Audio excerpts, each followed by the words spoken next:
Data is all around us, but it's not just about collecting numbers. It's about extracting insights and telling a story. Statistics is the backbone of data science, and mastering it can unlock the secrets of data analysis. From understanding the behavior of data to making informed decisions, statistics is the key to turning data into action. In this comprehensive tutorial, we'll delve into the fundamental principles and cutting-edge techniques of statistical analysis, empowering you to extract valuable insights from data and drive business success. From the Central Limit Theorem to hypothesis testing, our expert-led lessons will guide you through the world of statistics, providing practical applications and real-world examples to enhance your learning experience. But before that, make sure to like, share, and subscribe to this channel. So today we are going to expand the concepts which we have learned from the first two sessions, and we'll deep into the world of Central Limit Theorem. We'll go much deeper into the world of Central Limit Theorem, which I believe is one of the most powerful inventions in the world of statistics. Apart from that, we'll also understand how we can use actually z-score and p-value. So in the previous video we have seen how to calculate z-score, and here we'll see how to use z-score and p-value, and in the process we'll also understand the difference between population and sample. So population and sample, and this will pave the way for us to dig deeper into hypothesis testing. So let's get started with understanding the use of z-score and how is it related to p-value, and what is p-value and how is it so important. So let's get started. So in statistics we do two major varieties. One is descriptive statistics and one is predictive statistics. That means we want to predict something, right? Suppose if I give you a problem, right, or I give you a scenario and I ask you what will happen next, which means essentially means that you have to predict something. Like for example, if I tell you say who will be the next president of say USA. As you know, the presidential elections are coming. So if I ask you who will be the next president of USA, and I hire you as a statistician and I ask you to make some predictions. Suppose we have candidate A. Suppose the two main candidates are candidate A and candidate B. Now if I ask you, tell me what are the chances of candidate B being the next president of USA. Now what you can do is you can collect a lot of data. So you will collect a lot of data in the form of maybe opinions from different people, different agencies. You will collect all the data, do some analysis, and if you have to find out who will be the president of USA and what are the chances of candidate B being the president of USA, you will analyze this data, for example, and then you will come up with something called a p-value. So if I ask you, tell me what are the chances of candidate B being the president of USA. So you collect a lot of data, then you calculate something called p-value, and this p-value in this case, if we just want to find out the chances of candidate B being the president of US, so we basically say we ask different people and say, will you vote for candidate B? Will you vote for candidate B? Right? And you get yes, no's and everything. Now after doing all calculations, how to do all the calculations and everything, let's just park it. We'll look at it. Suppose after doing all the calculations we find something called a p-value. Now this p-value basically denotes the chances of candidate B being the president of US, because the entire analysis I am running on this particular hypothesis, that what are the chances of candidate B being the president. So we analyze the data, we calculate something called a p-value, and suppose if we get a say a p-value of 0.8 for example. Now that means that the chances of candidate B being the president of USA is 80%. So we take the data, we take a hypothesis to start with, we collect the data, we do the analysis, we calculate the p-value for a particular incident or a particular question. So first is we build some kind of question or hypothesis. We'll look at in a bit more detail with hypothesis testing. So if you are already aware about hypothesis testing, some of these things may look as if a bit disjointed from that hypothesis testing. These hypotheses right now, don't worry about hypothesis testing. Just think of it like a belief at this point. So you should think like this, that we have a hypothesis, we collect data, we do some analysis, and then we get p-value. Now after doing all these things, so this is my hypothesis, right? This is my hypothesis with which I am working, and after doing all this I get a p-value of 0.8, which means that the chances of candidate B being the next president of USA is 0.8. However, having said that, when we talk about null hypothesis and alternate hypothesis, we'll see a slight difference from what we had just said.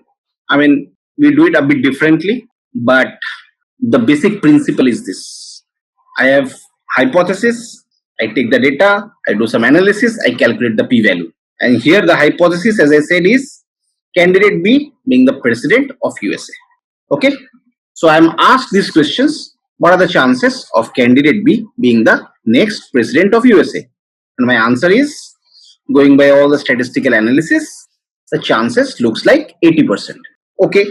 So p-value gives me the chances of a particular incident being true. Here the incident is that candidate B will become the next president of USA. I guess it's clear so far. Now what we'll look at is how p-value is related to the z-score. Z-score is something which we have seen in the last lecture. If you have not watched the last lecture, please go and look at the last lecture and then come back to this lecture. So now let's look at how z-score and p-value are connected. So let's take a normal distribution. So this is a normal distribution, not a very well drawn normal distribution, but I think to some extent at least we are able to understand it's a normal distribution. Fair enough. So suppose this is my mean, and say my mean is 50 and my standard deviation is say 5. So simple one only. This one is 55, this is 60, this is 65, this is 45, this is 40, this is 35. So as you can see, I since the standard deviation is 5, I have gone up to 3 standard deviation to the right and 3 standard deviation to the left. Now suppose I ask you a question, that what are the chances, suppose this is a distribution, right? So behind the distribution, what is there? How do we get this distribution? So we have data. From this data we can draw this distribution, and this side is my actual data elements, and this side is my frequency. So from the actual data, which has got rows and columns, and the actual data can probably range from say 0 to 70, 20 to 70 for example. Suppose this is my data. From this data I have drawn this graph which looks like a normal distribution. Now I ask you that suppose from this data I pick up a random data point. Okay, these data, suppose here I have data which is nothing but rows and columns, right?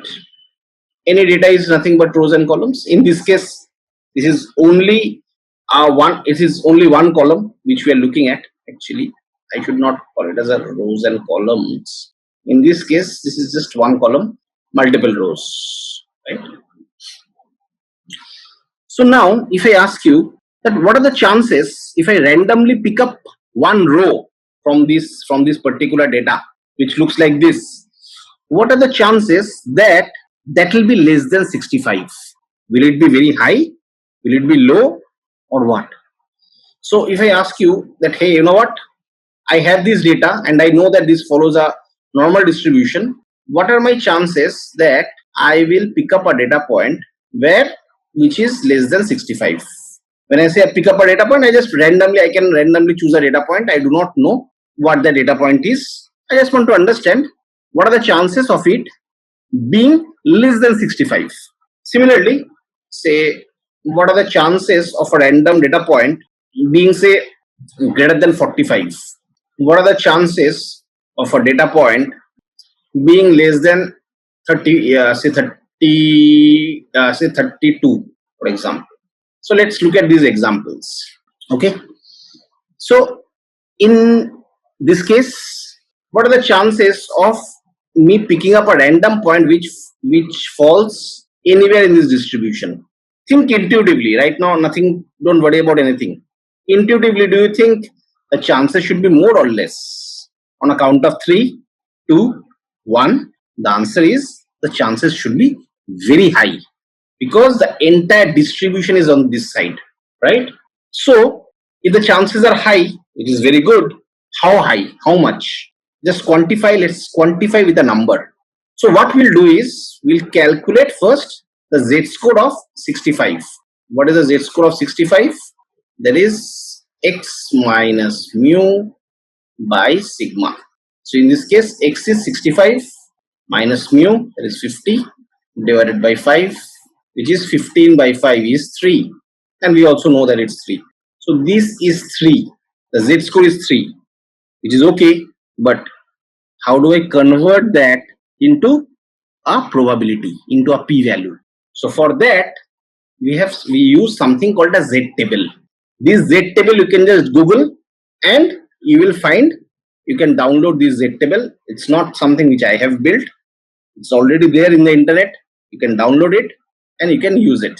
So if I come to z-table, the way to read z-table is, so here we got a z-score of 3.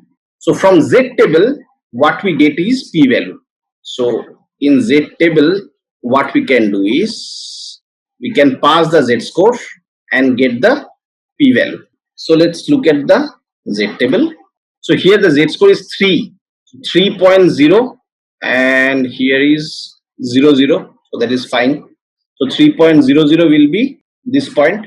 That is 99.87, which is okay, 0.9987 or 99.87%, whatever. So let's come here. So what it is saying is, if this point is my point in question, which means if this point is 3, which in this case it's 3, here this is like 50 and this one is 65, the z-score is 3, which means the chances of anything picking up randomly from the left hand side of this point in question is 99.87 or a p-value of 0.9987. Now if I ask you what are the chances of picking a random data point from this distribution which is greater than 65, that will be 1 minus, which is this side. If the total is 1, then this will be 1 minus 0.9987, which is 0.0013, not 13%, 13, and then you can multiply it with 100 and you will get 0.13%, right? So let's rub this off. So let's look at few more examples. So the first answer what we got is now greater than 45. Greater than 45 means I want this side, right? The right hand side. And intuitively we can see that right hand side should be more. Greater than 45, the chances of you picking a random sample which is greater than 45 is actually more. Now, how much more? That's the question. So 45, we can clearly see that z score of 45 will be -1. How? Because here it will be, this will be, if this is 45, if this is 45, then this will be -1. So here the z score is -1. Now what that means? Now let's go to the same z table. When the z score is negative value, then we come here. So here we got a z score of -1, which is this point. However, here, which means the shaded region percentage is what I have got. So the number which I have got is 0.1587, right? How did I get there? Again, let's come back. A z score of 1, and here this is 0, which means the value which you are getting is actually this side of the curve, and I want this side, which means if this side is 0.1587, then this side should be 1384, which means 84.13%. So the chances of we picking up a random point which is greater than this point in question is 84.13. So for a negative z score, we get this side, which is this value, but we want this side greater than 1, greater than 45, z score greater than 1, this region. In this case, this z score, this is 45, so I want this region, and the chances is 84.13%. So let's come back. This is next one, less than 32. Less than 32 should be this side and should be very, very low. Just intuitively, if this is 32, for me picking a random point here should be very low. Intuitively we know that. So just let's look at 32. So if we pick up 32 here, we get -18 by 5, which should be -3.6, I guess. -3.6. So let's see if you can find -3. Oh, -3.6 is not even here. So let's pick up, say, 34. Say let's do 34. So this 34 should be -3.2, which means the z score is -3.2. So less than 34 means this region is what I'm looking at, and intuitively we can see that it should be very low. Let's see how much. So 3.2 is this much, is this value. So 3.200. Had it been like say 3.21, then we would have picked up this value. Say let's say, can we pick up -2.77? So -2.7 is here, and 77 should be this point. 2.7 and 77, and that should be this point. 2.7 minus and 7. Similarly, say -2.14. -2.14. That's how you should read the z table. Okay. So now -3.4, 3.2 is what we have got, which is 0.007, which means this side is 0.007, which means the chances is 0.07 percentage. Very low. So 0.007 is the p-value which we have got. Now we have to multiply it by 100 and we get this. So greater than 70, let's do the last one, or maybe say yeah, let's do greater than 70 is actually a high number is what I feel. So let's do say greater than say 57. Greater than 57 means this point, this should be 57, and greater than 57 should be this region, which technically through naked eyes looks very small, but how much small? Let's figure out. So this is now 57. So this is like 7 by 5. 7 by 5 is 1.4. So now let's come to the z table. Let's take 1.4. So 1.4 is this much, which means region to the left is, so what I want is this point, right? This is my z score of 1.4. I want this region. However, the value which we'll get here is actually this region. So this is this region, right?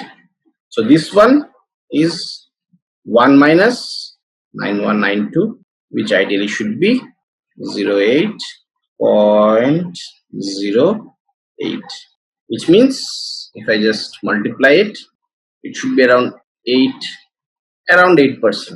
a bit more than 8%. Okay, I hope this part is clear now, because this is the foundation, this is the base which will help us to solve a lot of problems. So we have completed now understanding z-score and p-value. Now we'll understand what is a population and what is a sample before we go to central limit theorem. So population and sample. So in very simple terms, population is my superset and the sample is my subset. So population is a superset and sample is a subset. Now let's get some examples. Suppose I ask you what is the population of India, which means it like contains the entire population of the country, which should be around approximate say 130 billion, 130 crores, right? 130 crores population of India. Now suppose if you have to do an exit poll, right? If you want to do an exit poll, do you think it's feasible that we go and ask all these 130 crore people that whom did you vote for? It's impossible, right? So what we do is we create subsets. We create subsets where we divide people by age, gender, occupation, mother tongue, and so on. Lot of criteria, not only these four. And then we pick up few people from here. We pick up few people from here. We pick up few people from here. We pick up few people from here, and ask them. So suppose here we have got say multiple age groups. So suppose for age group 60 and 70, we have say 5 crore people. So we'll not ask all those 5 crore people. We'll go and ask say 2000 people who will represent this 5 crore people. That's something which we assume. Now, while sampling, a lot of errors can come if the sampling is not done correctly, right? So by age, gender, occupation, mother tongue, and so many other criterias, that's the statisticians uses, and then chooses a subset from the superset and does the statistical analysis on the subset, because it's impossible to go and ask 130 crore people whom did they vote for, right? So maybe out of these 130 crore people, they will ask say 1 lakh people, and with good statistical agencies, they can, if they do the sampling correctly, if they choose the right set of subsets, then 1 lakh, 1,50,000 or even less. I mean, the more expertise you have, the less subset is what you require. And then based on that, based on these 1 lakh, we make decision for these 130 crores. That's the power of good statisticians. In some agencies, it's even less. I have seen agencies who have done exit polls for just by selecting 50,000 people out of a population of 130 crore people, and their prediction was like very, very close, right? So it's not possible that we go and talk to everyone. So we choose a sample, we choose a subset from the entire data set, and then we do the analysis on that, and we assume that this subset represents the superset. Like for example, suppose all these are my data points. All of them are like one individual, and dot dot dot. Now we can choose subsets like this, and it's important that the same subset can be repeated, which means the person who represents a certain age can also represent a certain gender. There is no hard and fast rule that for each experiments or while choosing each subsets, we only choose the unique set of people. Not necessary, right? So we can choose like this. Here we are just choosing 4, one set with 4 people. So for each sampling criteria, we are saying say pick 4 people. Though in exit polls they do not pick 4 people, so don't mix it up with that. This is just for representation and for this purpose, just for understanding purpose. Suppose, for example, we pick up 444 people each, and we choose from here, say here also I say choose 4 people, and then we do the analysis independently on these guys. We do some calculations, and then whatever result we find, there is something which we can tie back to the main population, and we can say that the results which we have got from these samples or this subset is a representation of the entire population. So now I think we have got a fair idea on population and sample. Now, keeping this in mind, we are going to understand central limit theorem. So let's look at central limit theorem through an example. Say I have a data set where I have around 20 records. So here, as you can see, I have got 20 records, around 20 records. Now what I'm going to do is I'm going to randomly choose. By the way, here the word which is very important is random. I cannot pick and choose at my wish. I cannot say, okay, I want this, I want this, I want this, I want this. No, that will not work. I have to randomly just close my eyes and pick up 4 people. Similarly, in the previous example, when I was showing is when they sample, when they create subsets. Suppose they have created a subset where all the occupation is, say, IT professional, right? Now they know that these say 20 crore people are IT professionals, and I know that, okay, I want to choose, say, 50 people from there. I cannot make bias in my mind, say, okay, I want these people, this. I'll suppose think like this, as if I am closing my eyes and I say, okay, number 21,000, okay, number 15, okay, number 30. So it's like randomly I'm choosing, because if I do not choose with random or randomness, then the entire purpose gets defeated. The tests cannot be done on bias. It has to be random. So suppose I have randomly picked up, this is something which I have already done before, so that I don't lose time in doing that. So just assume that, okay, I have not done any cheating and I have randomly picked up. So suppose I have picked up these four numbers randomly from here, 5, 7, say 32, and say 11, last one. And once I have picked up these 4 people, what I have done is I have calculated the mean and the standard deviation. So this is like a mini distribution. This is the main distribution. Main distribution, I call it as a population, and say this is a mini distribution. So I pick up these 4 numbers. After picking up these 4 numbers, I take the mean and I take the standard deviation of just these 4 numbers. Again, I pick up again 4 numbers from here, which are these ones. Again 4 number picked up from here. I calculate the mean. I calculate the standard deviation of these 4 numbers. Again 4 numbers here, the mean and the standard deviation. 4 numbers, the mean and the standard deviation. Okay. Now what we shall do is, let's come here. Standard deviation is something which we do not need. We'll work with the means. So for all these subsets which we have taken, for all these 4 number subsets, we have got the means for all of them. We have also calculated the standard deviation, but we do not need it. So we have taken all these means. So as you can see, these means. So we have formed another data distribution where we have taken all the means. So these ones and these ones, all these means, and we have formed another data distribution, because the collection of data is a distribution. So here we have created a distribution of means. So we have taken all the means and created another separate distribution.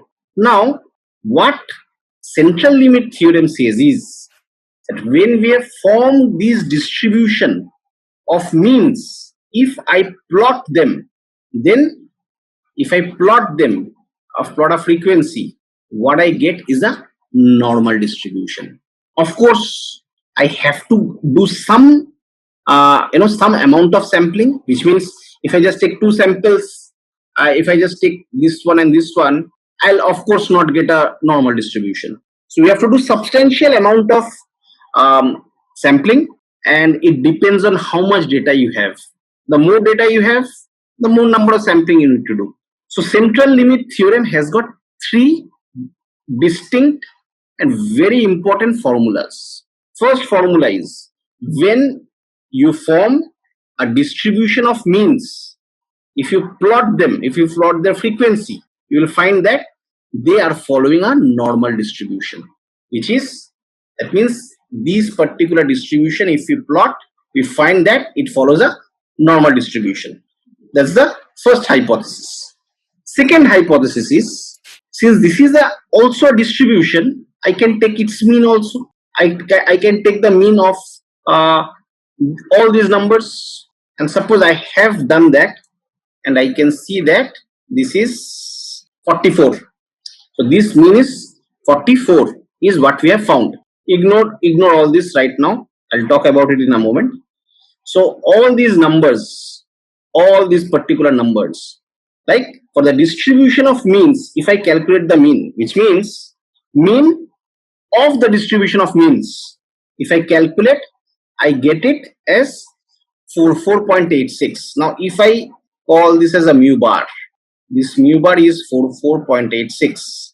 Central limit theorem says that these mu bar and the mu, which is the mean of the population, right?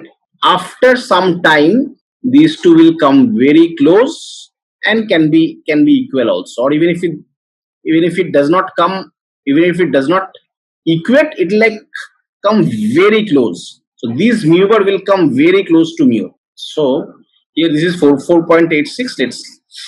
Let's look at what is the original mean. It's 45, and we can see that after 20 iterations of randomly picking up numbers, what we find is that the mean of this distribution of means, they have come very close to the original population.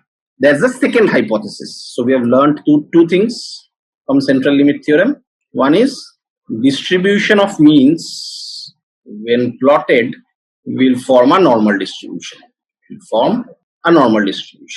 This mu bar is mean of distribution of means, and this is population mean. Point number 3, third hypothesis is sigma x bar is equal to sigma by square root of n. Sigma x bar is standard deviation of distribution of means. This is standard deviation of the population, and this n is number of samples. So in this case, if I have to run the central limit theorem, I have to ensure that this n is constant, which means every time I have to pick only 4 or only 5. For one iteration, if I just pick 4, second one I pick 5, then I will not be able to apply central limit theorem. So here also, if we calculate the standard deviation, this is 14.34. What is the standard deviation of the population? 25.5. If I divide it by square root of 4, which is 2, it should come to 12.77, and we can see that here we are 14.34, and it's coming very, very close. So you must be wondering what is these numbers. So when I had taken the first two data point, first two means, this was my mean of the distribution of means. Then first 3, this, then first 4, this. And as you can see, with time and time, the more iterations we do, this is coming closer to the original distribution. Here also we can see that this is decreasing and coming close towards this 12.77. Ideally this should be 12.77, right? Because if you look at the formula, sigma is 25 and we have taken 4 samples, so 25 by square root of 4 is 2, that comes to 12.77. so this side is 12.77, and after a few iterations this is like 14.3, and it's coming closer. If we take few more iterations, it will eventually go and come very close to 12.77. So in essence, these are the 3 formulas of central limit theorem. Now couple of things which we have to understand, which are the assumptions. So number 1, the population can be of any sample. or sorry, the population can be of any kind of distribution. Does not mean that the population has to also be a normal distribution, not necessary. So the first assumption is population can be any distribution, can be skewed, can be normal, can be anything, can be any kind of distribution. Number two, when we choose the sample, we have to choose them randomly. So random selection, that's important. Number three, samples should be independent, which means if I pick one sample, the selection of other samples should not have any impact. So let me independent, which means, for example, if I choose 5, this 15 has no impact. So I have chosen 5, then I've chosen 15. So 15 has no impact whether the previous number we chose was 5 or not. It's independent. It got independently chosen. So we have closed our eyes and said, okay, 5, 15, 12, 14. So 15 has no relationship whether we chose 5 before it or 32 after it.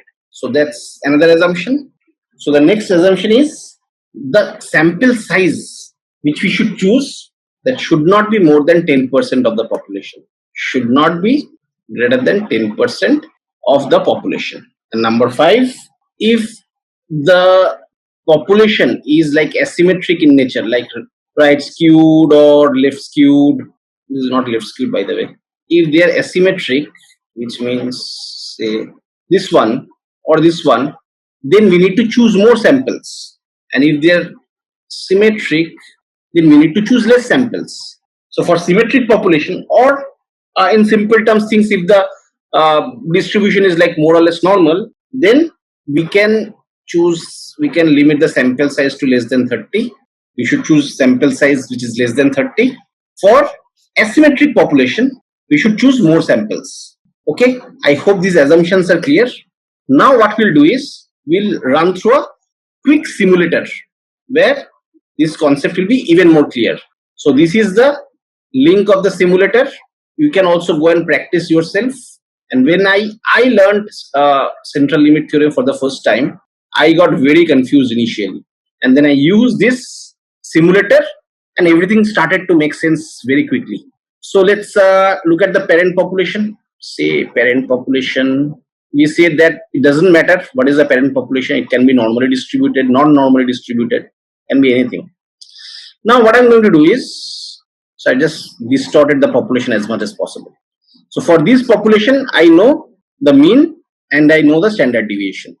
Now what I'm going to do is I am going to pick 5 samples here randomly. So these here, as you can see, 5 samples I am picking randomly. This n is equal to 5. And then once I have picked up these 5 samples, I calculated their mean, and that is my distribution of means. And as you can see here, since the points are more or less here, the mean has to be here, right? This is only one point here, so this mean is like very close to these data points. So again, I choose randomly 5 points, I get a mean, which means like I'm here, I've got these 2 points, and I have started forming my distribution of means. I've got 2 points here, I've got 2 points, again one more, I've got 3 points now for my distribution of means. And as you can see, I've done like 3 repetitions. Now what I'll do is I'll like fast forward, I'll do it 10,000 times. Now it's like 10,003 times because I did 3 times before, and now it's 10,000 times. Now for this distribution of means, if I want to feed it to a normal distribution, I can see that it's more or less fitting like a normal distribution. So my hypothesis 1 is proved, and we can see that it works here. What was the second hypothesis? That this distribution of mean and this mean will be coming very close to each other. And if I look at it, it's like 15.47 here, and here it's 15.5, very, very close. If I do it, say 10,000 more times, now I have done 50,000 times, and as you can see, this mean is like 15.49, and this mean is like 15.47, very, very close. If I take one place of decimal, then it has already merged. My third point was standard deviation. So standard deviation for the formula was sigma x bar is equal to sigma by square root of n. So in this case, sigma is my 9.96, which is this, divided by square root of n. N is, I'm taking 5 samples, so square root of 5. So now let's just calculate and see how much it should come and how much it has come. So square root of 5, I guess, should be 2.23. 9.96 divided by 2.23. That is 4.46. And you can see here it's 4.45. Very, very close. So let's do one more. And it doesn't matter how many number you choose. It will still stay the same. Another distribution. Animated. I'm now taking 10 samples and then I get my distribution of means. So here my standard deviation is 9.14. So first let's do 10 square root. 10 square root is 3.16. So 9.14 divided by 3.16 is 2.89. So here my sigma x bar should be 2.89 after few iterations. We'll see. So animated again, 10 samples and I get their mean. Fast forward 10,000. I tried to fit the normal distribution and I can see it's almost fitted, or it's fitted quite well actually. Here the mean is 14.38, the mean is 14.41, almost merged. The standard deviation is 2.93 and we should have got 2.89. Again, very close. Let's do few more rounds and see. Now after 60,002 rounds, we can see now the standard deviation is 2.9. Here this is 2.89. Here we see that the mean is 14.39. Here you can see the mean is 14.38. And now it fits the normal distribution even better. So you can play around this tool and get a very good idea about central limit theorem. And in the next lecture, what we'll do is we'll look at hypothesis testing. We'll understand what is a null hypothesis, what is an alternate hypothesis. Then we'll look at false positive, false negative, type 1 error, type 2 error. And then we'll look at some problems. So in order to do hypothesis testing, which we will learn later in the next series, the basic building block is central limit theorem. So we apply central limit theorem and get answers of hypothesis testing. So here, this analysis, under a lot of scenarios, we use central limit theorem. Not that for this case we will use central limit theorem, but just assume that if we go this path, central limit theorem, and there are other techniques as well, not only central limit theorem, but in this context, so we establish a hypothesis, we collect the data, we do some analysis by using central limit theorem and or some other techniques, and then we calculate the p-value, and then we make some inferences. And central limit theorem, as I said, is one of the most powerful techniques in statistics. Congratulations on completing the business dashboard using Excel course. Ready to elevate your career? Join our postgraduate certificate in data science and AI and gain exclusive benefits like a complimentary Python programming bootcamp, 7+ case studies, dedicated student support, and access to our job opportunities portal. Don't miss out on this chance to transform your career. Invest in yourself today and join our program. Click on the link in the description to enroll now and take the next step in your career journey.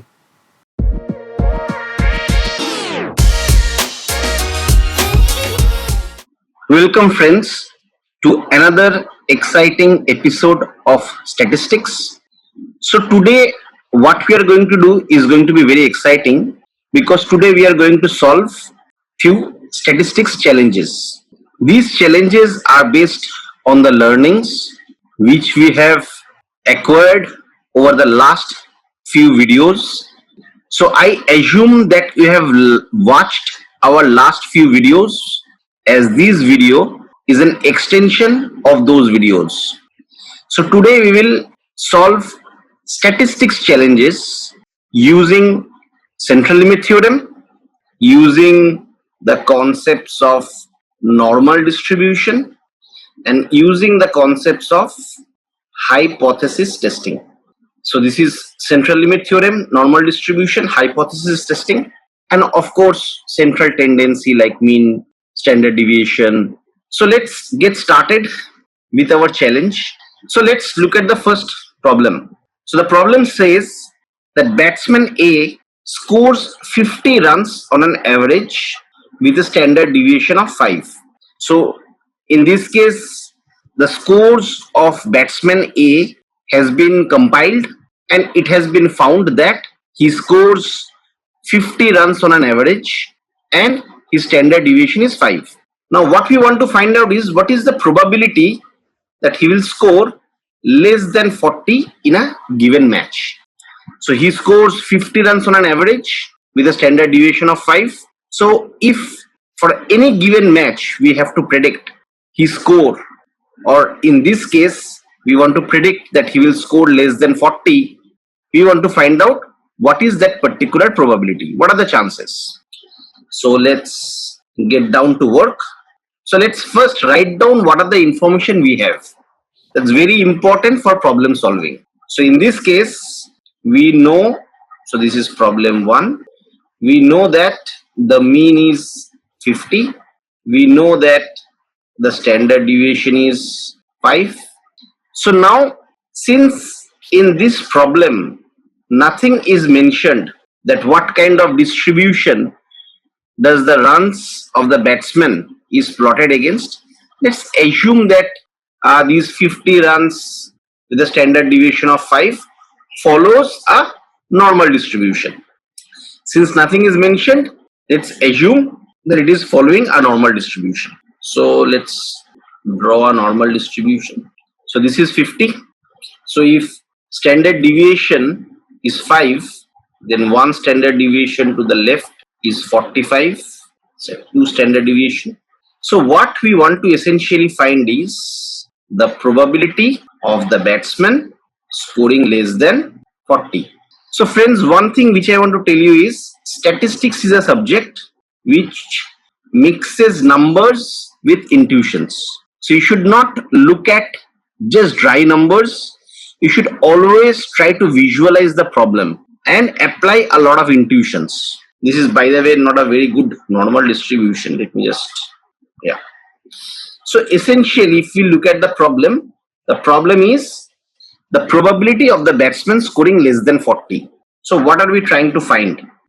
We are essentially trying to find the region shaded in red.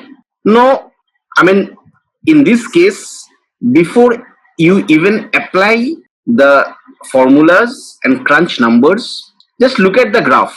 If you look at the graph, what you will see is that intuitively the chances of the batsman making less than 40 is very less, right? So it's more likely the batsman, if this is a normal distribution, the more likely is that the batsman is going to score mostly in this region, the region shaded in green here, right? Now let's find out what is the probability. So the first step, what we'll do is we'll try to find the z-score of 40. Now z-score, as you know, just a quick recap, z of x is x minus mu divided by sigma, which means 40 minus 50 divided by 5. Though intuitively we can see that it has to be minus 2, but still let's calculate. This is minus 10 by 5 equals minus 2. So now we know the z-score of 40 is minus 2. Now what we are going to do is we are going to look into the z table and find out the p-value. So this is step 2. Step 3 is use the z-score to calculate p-value. So let's come to the z table. Here we can see that the z-score is 2, which means the p-value is 0.0228. So the p-value is, now what is p-value? In this case, if you remember our previous videos, p-value is the probability of picking up a random sample from this shaded region, this region, right? Which means the chances of scoring, if this is 40, the chances of scoring less than 40 in a given match is 0.0228. If I convert that in terms of probability, I just multiply this number with 100 and we will get 2.22 or 2.23%, right? So this p-value of 0.228, we can say that the chances of the batsman scoring less than 40 is 0.228 multiplied by 100. Just to calculate it in terms of percentage, it's 2.23% up to 2 places of decimal. I hope this problem is clear.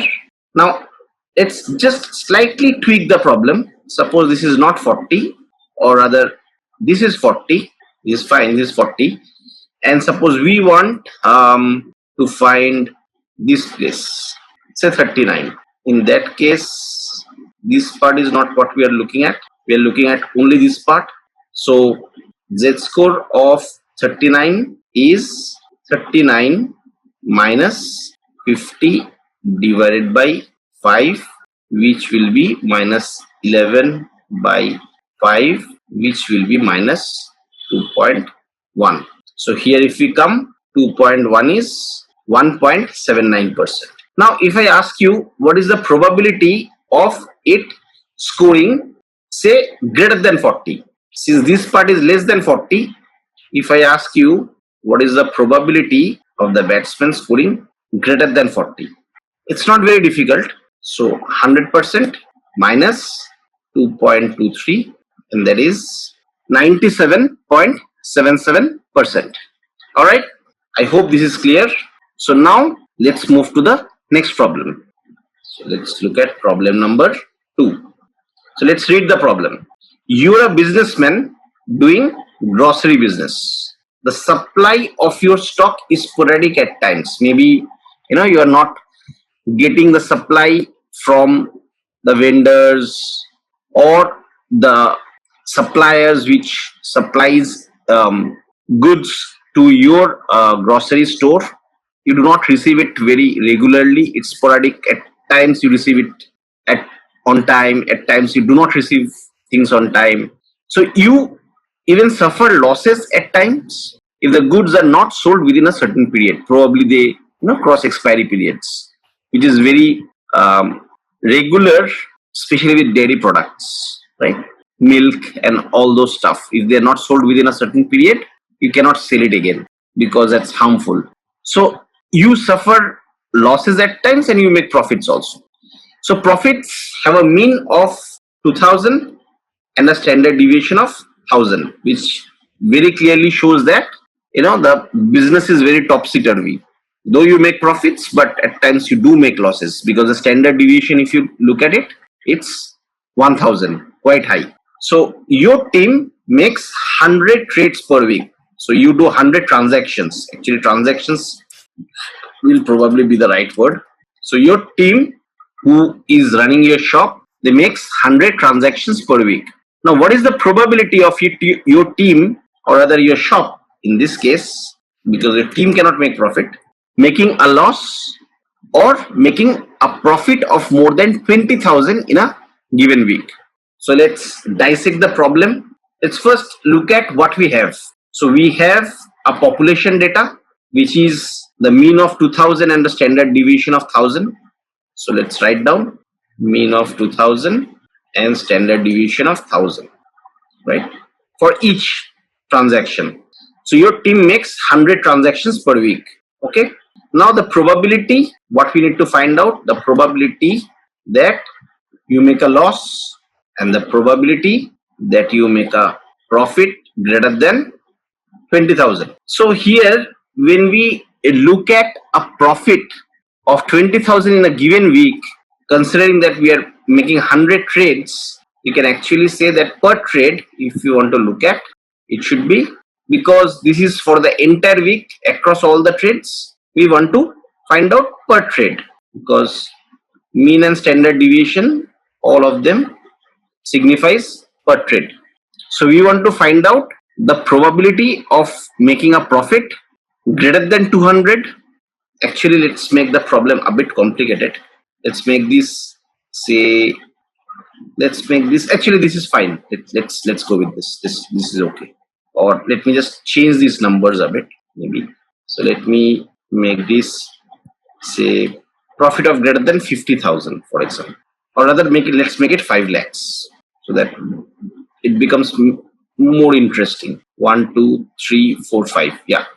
So 5 lakhs, or rather, let me make it 3 lakhs actually. So here now we are looking at a profit of greater than 3,000 and a loss. Loss is less than 0. So let's draw the normal distribution. So this is my mean, 2000. This is my standard deviation, which is 1k per 1000. Just to avoid a bit of space, 2 standard deviation will be 0. And in this side, I'll just call it 3k just to save space. So now what do we need to find? Let's look at the problem. Probability of you making a loss, which means this particular region, and probability of you making a profit greater than 3000, which means the region, actually let me draw profit with a good color. It's profit, so let's use green. So we want to find out the probability of a random sample being picked up from the green zone and the red zone.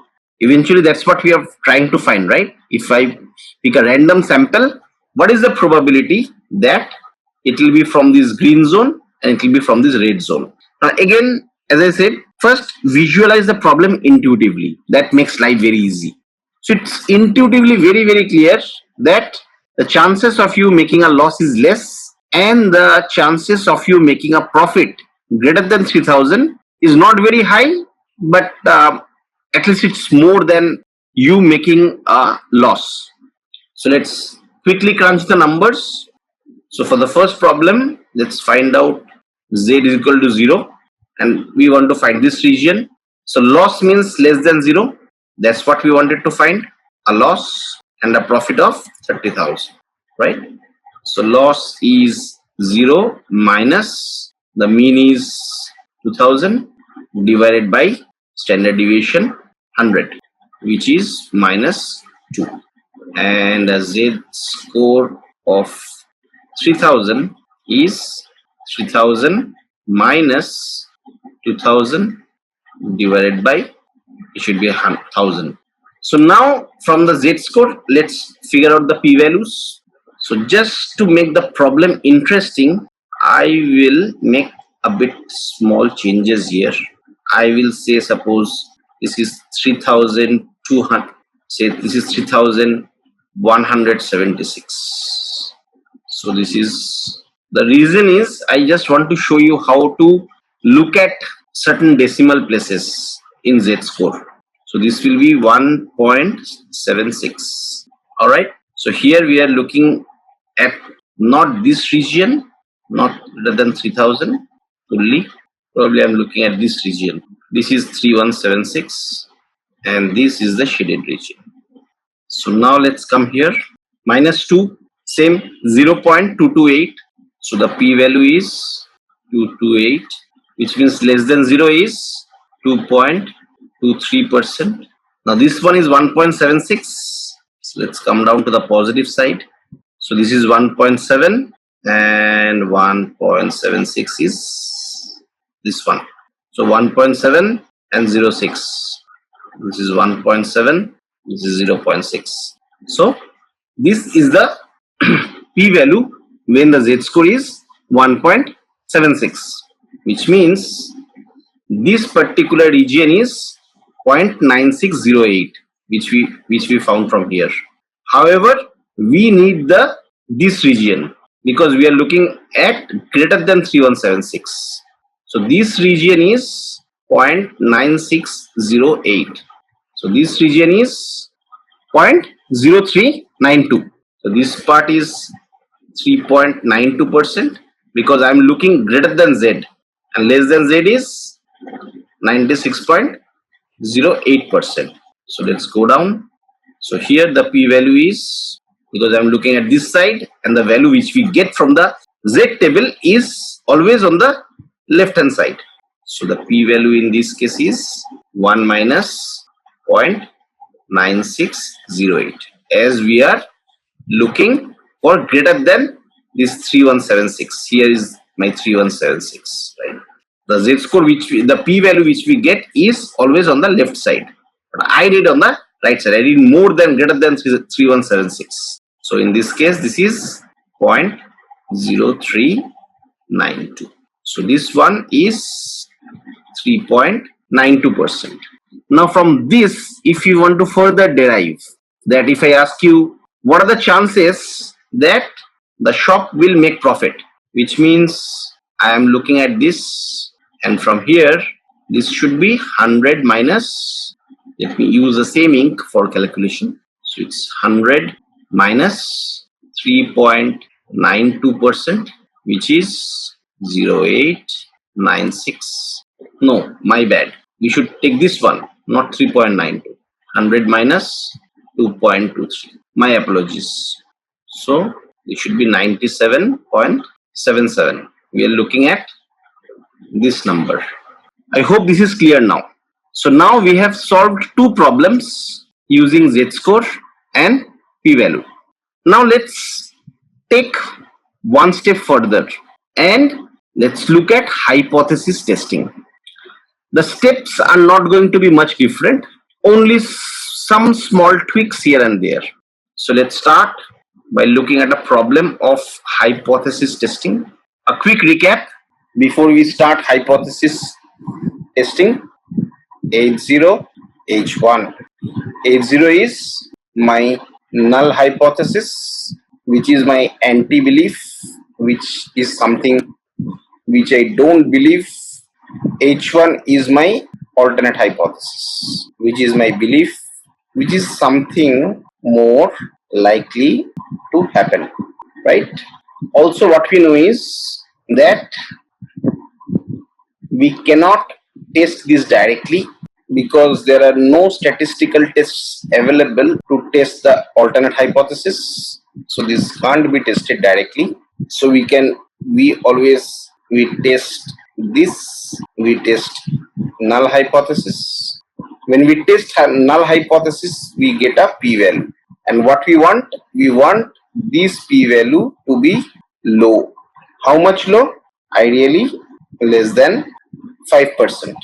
If that is the case, then we reject H0 and accept H1. So this is the high level flow of hypothesis testing, which I have already explained in deep detail. This is just to warm you up and a quick recall. So now let's start looking at the problem. So in 2015, kids were watching 26.5 hours of TV with a standard deviation of 8 hours. So in 2015, you did a survey and you found that kids were watching 26.5 hours of TV with a standard deviation of 8 hours. Since nothing is mentioned about what kind of distribution does it follow, we will assume that we are talking about normal distribution. So today, you randomly surveyed 70 kids and you found that they are watching 24.5 hours of TV. So in 2020, you randomly surveyed 70 kids. By the way, here the word randomly surveyed is very, very important. While doing any survey, it's very important that you do it randomly. Okay? Else you can just ask your kid, their friends. That doesn't work. You have to randomly pick up 70 kids and then you have to do the survey. And you found that they are watching 24.5 hours of. So now the question comes is, are the kids watching less TV these days? So in 2015, they were watching 26.5 hours of TV. Probably we are talking per week average. So today in 2020, which means after 5 years, you randomly surveyed 70 kids and found that they are watching 24.5 hours, which is less than 26.5. So the question is, are the kids watching less TV these days? So here, let's break down the problem one by one. So what is the information we have? This is problem number 3. So in 2015, kids were watching 26.5 hours of TV. and standard deviation is 8 hours. So we assume that this is my population. Since we have not mentioned anything, always assume that this is my population. Now in 2020, you randomly surveyed 70 kids and you found that these 70 kids are watching around 24.5 hours. Now mind it, you have only surveyed 70 kids. Is that enough for you to say that the kids are watching less than 26.5 hours of TV? So in this case, what we want to find out is the probability of the kids watching 26.5 hours of TV, right? Given this arrow, this vertical bar represents given, means what is when I am looking at another condition, which in this case is n is equal to 70 and x is equal to 24.5. So what do we want to find out?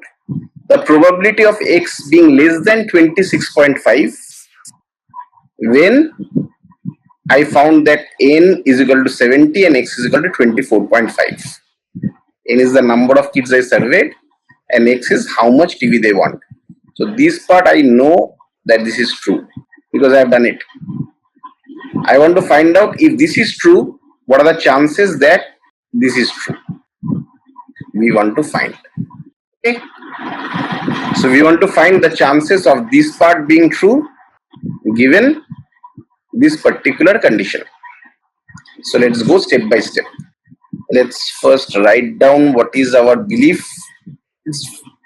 From the initial indications, our belief is that kids are watching less TV, less than 26.5, because this was my benchmark. So if you look at the problem, we are saying, are the kids watching less TV compared to this 26.5, because this was my initial population.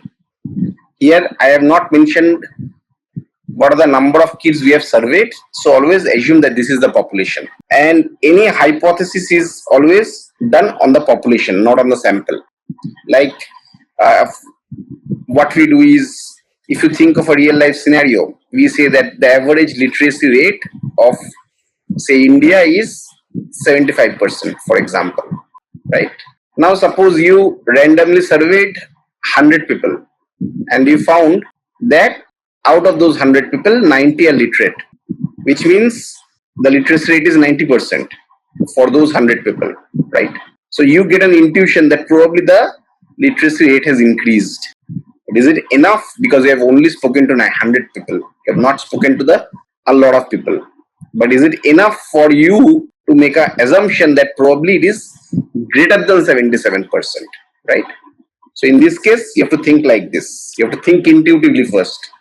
Is it enough for you, by surveying 70 kids, that the population data, which in this case is 26.5 hours, has dropped? So what is my belief? What is more likely to happen? That is my alternate hypothesis. What is less likely to happen? Now you may ask me why this is not greater. Why it is not greater or equal to 26.5? The reason behind very simple is, it's very evident that the numbers have dropped. It's very unlikely that this will be greater than 26.5. At best, it can stay at its current position, because we can clearly see that there is a drop here. But is the drop substantial enough, or have we spoken to enough people to make a conclusion about the population of 2020, right? That's what we want to find out. So always think that in this case, the two questions which are important is the drop enough? Is the drop enough for me to conclude that it has actually dropped? Drop enough means this and 24.5, right? Is it an enough drop? The second is, have we surveyed enough people, right? So now let's try to solve the problem. So according to central limit theorem, what do we know? We know that mu equals to mu bar. This mu bar is the sample side. This mu is from the population side, right? So this mu bar belongs to the sample side. This I'll call the sample side. This is the population side. So according to central limit theorem, mu is equal to mu bar, which means in this case the mu bar is 26.5. The standard deviation of the sampling distribution, sigma x bar, is equal to sigma by square root of n. So sigma, as you can see, it's 8 by n is 70, and that comes out to be 8.36. So 8 divided by 8.36 is 0.95. So the standard deviation is 0.95. So now let's draw this graph and let's try to mimic this condition here. Remember, this is not, I do not know whether this is true or not. I'm just trying to mimic it and see the chances of this statement being true. So this is my, according to this scenario, this is 26.5. So that's my mu bar, and my sigma x bar is 0.95. So 26.5 minus 0.95 is 25.55, one standard deviation to the left. So this is 25.55 minus 0.95 is 24.6, which means this is two standard deviation away, and our candidate is 24.5, which is here. This part is 24.5. So now we have mimicked this in the graph. Now we have to understand one concept of rejection region. What is a rejection region? In very simple terms, rejection region is the region which does not contain 24.5 and 26.5, which means in this case this is my rejection region, the region shaded in blue, because this part does not contain 24.5 and 26.5. This region, the region on the green, that has both 26.5 and 24.5, right? This region. However, the region shaded on the blue does not have 24.5 and 26.5. So this portion is called the rejection region. Now logically, if you think, the closer this 24.5 and 26.5 come, right, that will increase the rejection region, isn't it? Like for example, suppose this is 10, there's a number 10, there's a number 8, there's a number 6. So if we want to compare 8 and 10, the rejection region is higher. This is the rejection region of 8 and 10, right? Why the rejection region is higher? Because 8 and 10 are closer. The closer these 2 points are, the rejection region becomes higher, right? So in this case, it's very evident that these 2 points are not very close, which was also which is something which we also saw. This is 26.5 and this is 24.5, right? So they are not very close. What we want to find out is the coexistence of these 2 things. We do not know whether it's less than 26.5 or not. That's what we want to find out. When this part is true, this part is what we want to find. What is the probability, right? So the probability of this thing happening, this particular phenomenon, this particular probability happening, should ideally be low, right? Should ideally be low if the rejection region is less. The rejection region, if it grows higher, then we get a higher chance of these 2 statements being true at the same time, isn't it? So logically think, in this case, the chances of 8 and 10, since they are closer to each other, the rejection region is higher, which means For example, if I say that what are the chances, what are the probability of mu being 10 if I pick up a random sample which is 8, right? And the chances of mu being 10, suppose if I pick a random sample which is 6. In this case, this chance is higher because these 2 points are closer. And a closer point means a higher rejection region. The lower rejection region indicates that probably the chances will be very, very low. How much low? Let's figure out. So Z score of 24.5, you already know it will be 24.5 minus 26.5 divided by the standard deviation 0.95, and that is minus 2 divided by 0.95 is minus 2.10. So the Z score is minus 2.10. So from the Z score, I will get the p-value. I want to get the p-value of this region, and we know how to get that. So minus 2.1 is, sorry, this is the positive side. Minus 2.1 is 0.179, which means the probability of us, or the rejection region probability is 0.179, which is 1.79%. So the p-value here is 0.179, and this p-value what we get is for the rejection region, right? So now the formula is very simple from here. The p-value which we calculate, if it is less than rejection region, we can say that reject H0, right? In this case, what is my H0? My H0 is this. That is very, very, actually, you know what? This is not correct. This should be the ideal formulation. That it is 26.5. The total, actually, even this is not correct. Yes. So the probability that the mean is 26.5, given that this particular thing is true, right? So the probability that this is 26.5, which means the probability of these two statements coexisting, co-occurring, and this can only be high if the rejection region is high. When the rejection region can be high? If these 2 points are closer. If these 2 points are closer, what will happen? The Z score will be lower, right? So think about this sequence one by one. So p-value is less than rejection region. I reject H0. Why?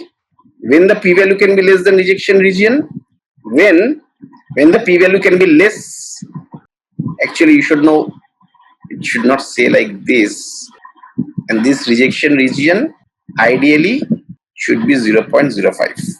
Now it's complete. So the p-value what we calculate, if it's less than the rejection region where which should be 0.05, then we reject H0. When the p-value can be less, if the Z score is high, isn't it? When the Z score is high, if chances of two statements coexisting is high. Now what do I mean by that? Like in this case, we are looking at the coexistence of the statement that the mean of the distribution is 10, but we picked up a random sample which is 8. There are a lot of numbers. I pick up a random number, there is 8, and I know that in this case my mean is, say, so I'm looking at a distribution where mean is 10 and standard deviation is, say, 2. So I pick up a random sample which is 8, where I got 8, right? What are the chances that the probability, or what are the chances that the mean is 10? So the mean is 10 and I pick a random sample that is 8. Now this one, though, I know is true because I have done it. What are the chances if I pick a random sample which is 8 and the probability is 10? Sorry, the mean is 10. The probability of the mean being 10 when I have picked up a random sample which is 8. That's what we want to find out. So if the z-score is high, then this happens. If the z-score is low, then the chances, the probability of coexistence, two statements coexisting, will be low, right? So if the z-score is low, means 2 points are far apart, the p-value will also be low because the rejection region will be low. So lower, if the 2 points are far apart, the z-score will be high, the p-value will be low, the rejection region will be low, and we can reject the null hypothesis, right? So in this case, what p-value did we get? 0.179. So this is what we have got. That is less than 0.05.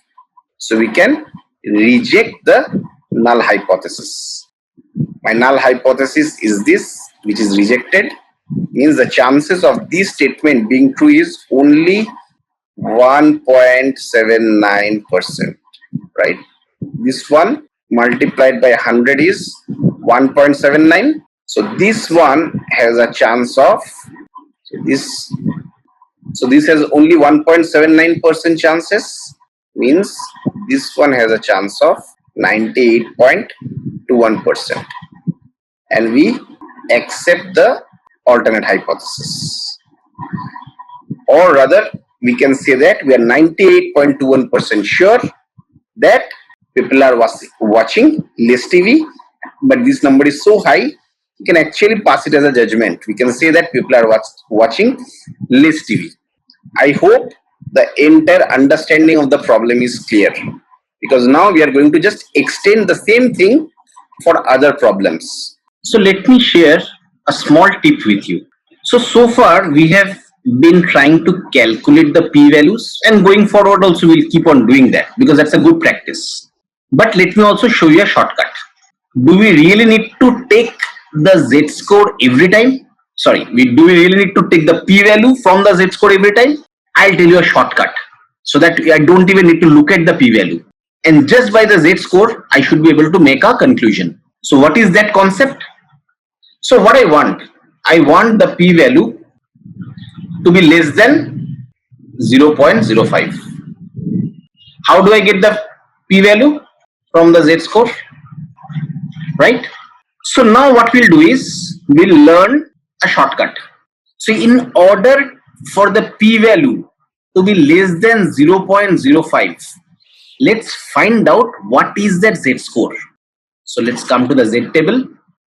So let's look at a negative z table where the value, where can I find a good p-value where it is just less than 0.05. This part, this is my cutoff, so which is like minus 1.65. as you can see, this is just below 5%.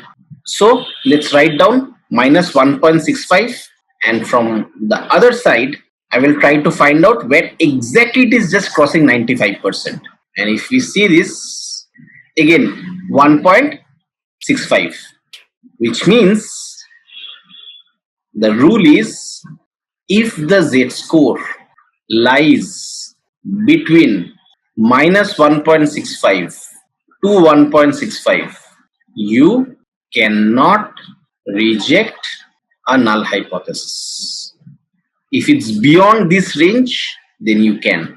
So if the z-score is greater than 1.65, or if the z-score is less than minus 1.65, if these two scenarios occur, then you can reject null hypothesis, considering that my confidence interval is 0.05. If this is 0.05, which is generally the norm, the general norm is that the confidence interval is 0.05. If that is the case, if this is the scenario, then a z-score greater than 1.65 or a z-score less than 1.65, I can reject the null hypothesis. Okay. Now suppose, for example, if your z-score is, suppose I say, okay, now I want to have a confidence interval of say 0.09. which means suppose it's a very mission critical. So I want a confidence interval of 0.01, which means I want to be 99% sure of my alternate hypothesis. So in this case, the p-value has to be less than 0.01. So in that case, what we'll do is, let's look at the positive side, which means I have to find where it is just greater than 99, which is this point, 2.33. 2.33. So in this case, a z-score greater than 2.33 or a z-score less than minus 2.33. If either of these scenario occurs, then you can reject H0. Else, we fail to reject H0. So this is a small tip which you can use. We will continue to use p-value because that gives a more intuitive understanding. But this is also a shortcut which you can follow to quickly do your calculation. Okay, so now let's look at the next problem. So if you can see, let's solve problem number 3. So average IQ of all kids, and here when I say kids, I mean all kids of the country, say is 110 with a standard deviation of 5. Fair enough. So we visited a particular school whom we are calling school A, and we randomly surveyed 50 kids within that school and found out that their IQ is 120. So what we can infer about school A kids? So what we see is that the national average is 110 with a standard deviation of 5. However, when we visited a particular school and randomly surveyed, by the way, we have to emphasize on the word randomly surveyed. We cannot survey our known people and say, okay, I'm done. We randomly picked up 50 kids and we found out that their IQ is 120. So my first impression is that probably school A kids are having a higher IQ. That's my intuition. But is it true? We'll find out. I have surveyed 50 kids. Is it enough? We'll find out. Initial impression looks like it is high. But is it really high? Let's find it out. So let's write down the problem. So for population, we have a mu or a national average of 110. Sigma is 5. As far as sample is concerned, we know that n is equal to 50 and x is equal to 120, right? Now if I apply central limit theorem, so mu is equal to mu bar is equal to 110 and sigma x bar is equal to sigma by square root of n. So sigma is 5 divided by square root of 50. So we'll first find the square root of 50, which is 7.07.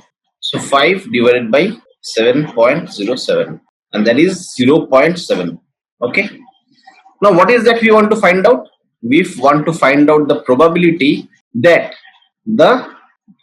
even before finding out the probability, let's write down the important step. That is the alternate hypothesis and null hypothesis. So alternate hypothesis is that mu equals to, or rather mu is greater than 110, and alternate hypothesis is mu is equal to 110. Now I have said before, there is no point in doing less than, right? At best it can be equal. It's very unlikely that it will be less than, for these kids it will be less than 110, right? So now what we are trying to find out? We are trying to find out the probability that the average IQ of school A kids is 110 given for randomly surveyed 50 people it is 120. This is what we want to find out, and this is nothing but the probability of my null hypothesis.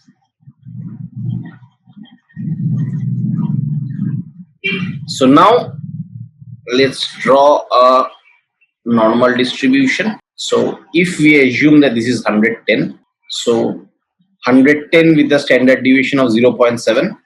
So 0.7 is 110.7, then 112, right? And somewhere here it will be 120. Let me draw it a bit nicely, right? So this is 110, this is 120, and this is my rejection region. The region which does not contain 110 and 120. Always that is my rejection region, remember it. So let's find out the z-score of 120. So z-score of 120 is 120 by 100 minus 110 divided by 0.7, and that turns out to be 10 divided by 0.7, and this number is a very large number, very large, which means we'll get a p-value which is very low, which means that we can perfectly reject this and we can accept this. Okay, now if you intuitively also see, if the new average, right, the new average should be actually not 110 but maybe 115 or maybe something else, but it cannot be 110. These 2 points are like so far ahead, away from each other, and the z-score is so large. As you can see here, the z-score will be like 10, 11, 11, 12, 12, maybe 13, 14. Z-score will be like 14, which is a very low p-value. So we can comfortably reject this null hypothesis and accept this alternate hypothesis, that there is hardly any chance that the IQ, the average IQ of the kids in the school is less than or actually equal to 110. It has to be greater than that. Let's tweak some parameters and see if we can make any difference. Suppose let's increase the standard deviation. Say the standard deviation, let's make it 20. Let's see now if it makes any difference. So in that case, this becomes 20. So 50 square root is 7.07. So 20 divided by 7.07 is 2.82. So this is, does that make any difference? From the naked eye, it doesn't look like. So if this becomes 2.82, still it's not, it's like the z-score is still very high.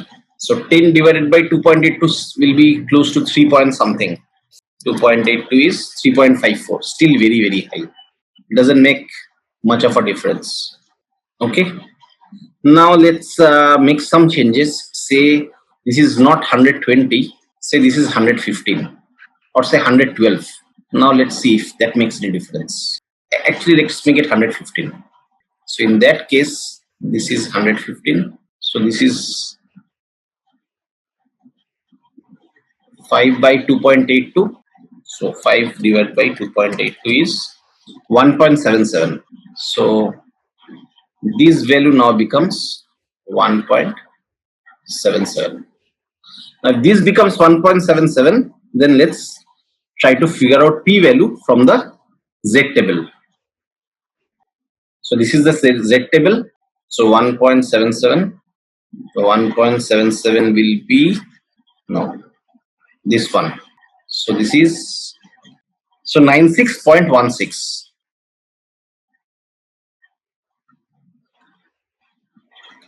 So this side is 96.16 and this side is 1 minus 0.9616, which equals to 84, which means here the p-value is slightly better, slightly respectable.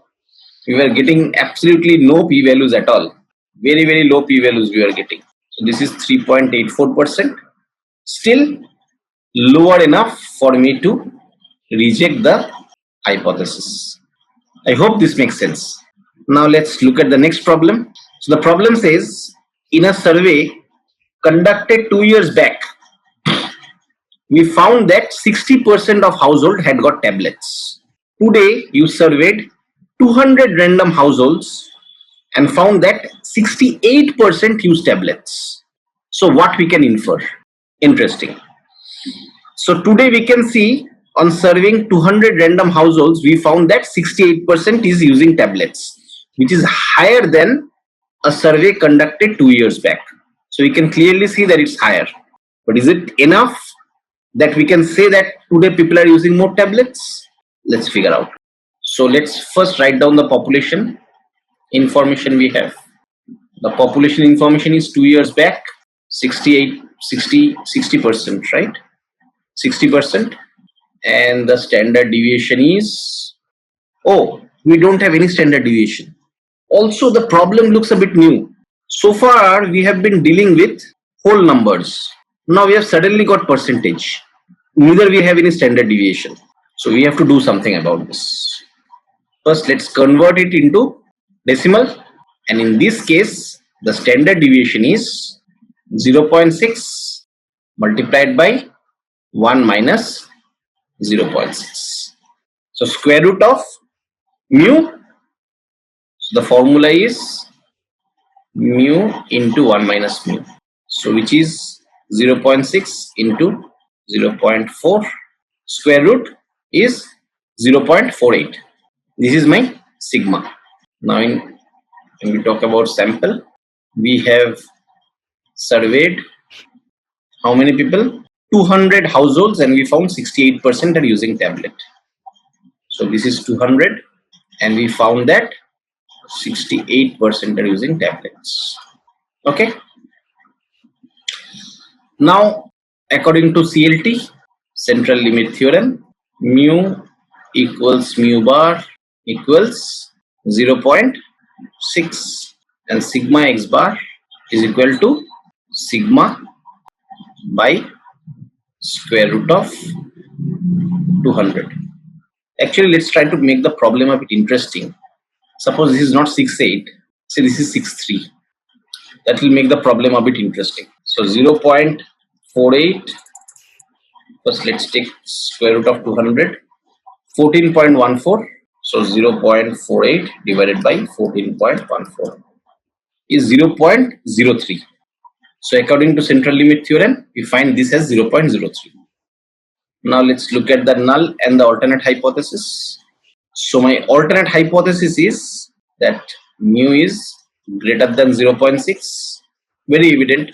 Here this is 0.6, 0.63, and null is 0.6. Now what do I want to find? The probability of mu is equal to 0.6 given n equals to 200, x equals to 0.63. So now let's find out the z-score. So z-score of 0.63 is 0.63 minus 0.6 divided by 0.03. 0.63 minus 0.6 divided by 0.03, which is 1. So the z-score is 1. So now if this is 0.6, this is 0.63, and this side is my rejection region. So let's find out the z-score. 1 is 0.8413, which is this side. My rejection region is this side. So I have to do this 0.8413, and that is equal to 8715, which means my p-value is 0.1587, which means this one is 15.87% p-value into 100, just to take it in terms of percentage, which means, sorry boss, I can't reject I do not have enough evidence to reject the null hypothesis. I cannot accept alternate hypothesis. I do not have enough evidence to reject the null hypothesis. I cannot say that mu is not equal to 0.6, or I cannot say that mu is greater than 0.6. So that's it for today. We'll continue with few more variations of this problem. Congratulations on completing the business dashboard using Excel course. Ready to elevate your career? Join our postgraduate certificate in data science and AI and gain exclusive benefits like a complimentary Python programming bootcamp, 7+ case studies, dedicated student support, and access to our job opportunities portal. Don't miss out on this chance to transform your career. Invest in yourself today and join our program. Click on the link in the description to enroll now and take the next step in your career journey.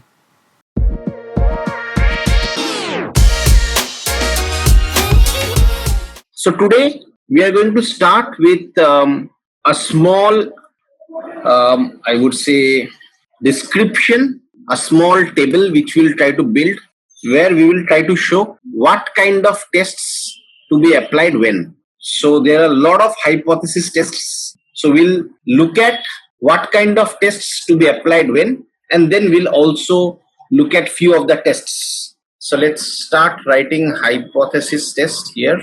What we already know is that hypothesis test is where we test a hypothesis, which we call as an alternate hypothesis, and we try to form a null hypothesis. Then we try to find out the probability of the null hypothesis. And if the probability of the null hypothesis is low, we reject the null hypothesis and we accept the alternate hypothesis. Second scenario is we may not have enough evidence to reject the null hypothesis. So let's look at the hypothesis tests which can be done. So first division is between continuous data, and here we have categorical data. So when it comes to categorical data, we use a chi-square test, which we will see in one of our lectures, maybe in this lecture as well. And then we have continuous data. So within continuous data, we have normal distribution, continuous data which follows a normal distribution, and non-normal distribution. So there are certain tests which only works with normal distribution and certain tests which works with non-normal distribution. So let's look at these tests, and here within normal distribution we can further subdivide these tests. Actually, let's do it in the next slide. So we'll continue with this thread. This thread we'll look at normal and non-normal. So let's start with normal distribution. So within normal distribution, if we want to test with mean or if you want to test with variance, that decides what kind of test we actually want to use. So if we are testing with mean, then we have some tests. If we are testing with variance, then we have some test. So the test with mean are z-test, which we have extensively done in our previous videos, t-test, which also we have extensively covered in our previous videos. So if you have not watched them, please go ahead and watch. Then we have ANOVA, which we will cover. When it comes to variance, we have something called an F-test. We'll have a test called Berlet's chi-square. We are not going to cover these tests, at least in these videos. They are not much used because when we are dealing with normal distribution, mean generally suffices. Now when we deal with normal distribution, as I said, mean tests generally suffices. Now let's look at non-normal distribution, which is this side. So we have covered this, we have looked at this. Now non-normal distribution, if we look at it, so here we deal with not mean but median, right? And that's makes a lot of sense because non-normal distribution, the data is going to be skewed left, skewed right. So mean may not be the right metrics to deal with. So we deal with median, and we also have some test with variance. So here, if we want to test for variance, we use something called a Leven's test, which we are going to see. And the other scenario is if we want to test with median. So if you want to test with median, we have tests like sign test, then we have Wilcoxon, then we have Mann-Whitney. So Wilcoxon and Mann-Whitney we are certainly going to discuss, and there are a couple of other tests as well. So one is called Kruskal-Wallis. So it's called Kruskal-Wallis. We are not going to discuss this test, but just good to know. Then we have a test called Moore's median. This is all for when we want to test with respect to median. And last but not the least, if we want to test with median, we can also do a Friedman test, or I would say Friedman test. So a quick recap. From hypothesis test, we can do it on continuous data, we can do it on categorical data. Within continuous data, we can have normal distribution, we can have non-normal distribution. For normal distribution, if you want to test with respect to mean, then we can do these three tests. If you want to test with variance, then we want to do these tests. For non-normal data, if you want to test with median, then we can do sign test, Wilcoxon, Mann-Whitney, Kruskal-Wallis, Moore's median, Friedman. For variance, we do Levin's test. Now you may ask, okay, why so many tests for median? Because they are tested, these tests are useful under certain scenarios with some other conditions as well. It's not only mean or median. Like in this case, as you remember in the last session I had said, that there are certain scenarios where we can do Z test, there are certain scenarios where we can do T test, and there are certain scenarios where we can do ANOVA. However, all of them are related to mean. Okay, so though we are testing for mean, but still these tests work for different purposes. The purpose is very, very different. So having said that, let's start the series of tests which we are going to discuss. So a quick recap on Z test and T test. So Z test is used when the number of samples are greater than 30, when the population distribution is normal. And how do I know whether the population distribution is normal? We'll use something called a Shapiro test, which we'll see. Number 3, when the population standard deviation and the population mean are known. And number 4, when the observations are independent of each other. So in order to do a Z test, these 4 prerequisites must be met. What are the prerequisites for a T test? Population should be normally distributed. For that, we'll use Shapiro test, which we'll see now. The variances should be comparable. For that, we use Levin's test. And yes, you're right. It's the same Levin's test which we are talking about. So we'll see what this means. And number of samples are less than 30. If these 3 scenarios are met, then we can do a T test. We can also do a T test in case population mean and standard deviation are known or can be derived. For Z test, we cannot do a Z test if the population standard deviation is not given, right? Even if the number of samples are greater than 30, but if the population standard deviation is not known to us, you cannot do a Z test. So now let's take our hands at a Shapiro test.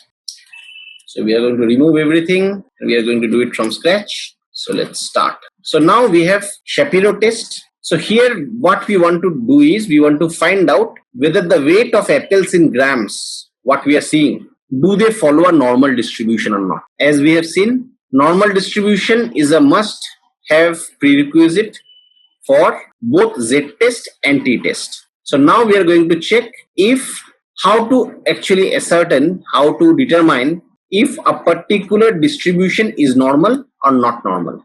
So here we have taken weight of apple in grams. So here I have sorted them in ascending order. So first let's look at it in a crude way, which we have done it previously as well. Just a quick recap. So what we are first going to do is we are going to calculate the standard deviation, as you can see, for all these 55 samples. And then we are also going to calculate the mean. So we have a total observation of 55 and we have standard deviation and mean. Now, in order to adhere to normal distribution between one standard deviation to the left of mean and one standard deviation to the right of mean, we should have 68.2% of the data. So out of 55 records, 68.2 is 37.5. So between 13.53 and 20.97, we should ideally have 37.5 records. In this case, this has to be a whole number. So let's say take 38. So 38 records should be between this range. In our case, we find that 13.51 is this to 20.97. If we go, it's up to this. And we find 35 records, which we see here. Now between 2 standard deviation to the left and right of mean, that's what we have done. 2 standard deviation to the left of mean and 2 standard deviation to the right of mean. If that is the case, we expect 52.5747. And if I take an absolute value of this, absolute value will not give me the whole number. I was trying to find the whole number. absolute value will only remove the signs. It doesn't matter. That's fine. So here 52.47, which approximates to 52. In our case, we have 54 records. So 9.81, this first record gets excluded. And then from 9.41 to 24.69, here in this case, it stops in 23.9. So we expected around 52 records, we got 54. And between 3 standard deviations, 6.09 to 28.41, we expected 55 records and we have got 55 records. Fair enough. Now, can I say that this distribution is normal? Here we can see that there is slight variation. But is it okay if I say that the distribution is normal or not normal? So for that, we are going to run a test called Shapiro test. So let's run this Shapiro test. So now what we are going to do is, we are going to copy these comma separated values and we are going to calculate the Shapiro test. So first let's look at the histogram. If I look at it, it looks more or less like a normal distribution only, more or less. So now let's decode this slowly and steadily. Here we have got the mean, we have got the standard deviation, we have got the variance, we have got the kurtosis, all are okay. Now let's understand these 3 particular statistics in detail. Okay. So now what we are going to do is, let's understand these things in a bit more detail. So let's come here. So first, since this is a hypothesis test, what we are going to do is, we are going to form the null hypothesis and alternate hypothesis. So as I have said before, null hypothesis indicates stability. So it says data is normally distributed. Alternate hypothesis is that the data is not normally distributed, which is a state of some change, right? So whenever we observe change, we test that hypothesis, we form an alternate hypothesis and we test that hypothesis. So here my null hypothesis is that the data is normally distributed. My alternate hypothesis is that the data is not normally distributed. So for Shapiro test, we use something called a W statistic, and the formula is that we get a W calculated, which we calculate from the data, and we get a W critical, which is a standard value. So for other subsequent tests, we are going to do this calculation by hand. So all the subsequent tests will follow this same formula, calculated and critical, calculated and critical. Okay. So we want to calculate this by ourselves, and this critical value is as per the standard. In this case, the tool has done the calculated for us. So the tool has done the calculation for us, and the calculation is 0.97. So I'll copy this calculated Shapiro-Wilk statistic W, that is 0.97. Here the tool has already calculated it for us. So this is 0.97. And then what is the critical value? The critical value is 0.95, right? So the critical value is 0.95 and the calculated value is 0.97. Okay. So what is this critical? What does this critical value means? That if I have to get a p-value of 0.05, what should be this value? I repeat, if had my p-value been 0.05, what would have been this value? Now, according to this formula, here it says if wcal greater than wcrit, then we cannot reject h0. If wcal is less than wcrit, then we can reject h0 and accept h1. So in this case, my wcal is greater than wcrit, so we cannot reject h0. We do not have enough evidence against the null hypothesis.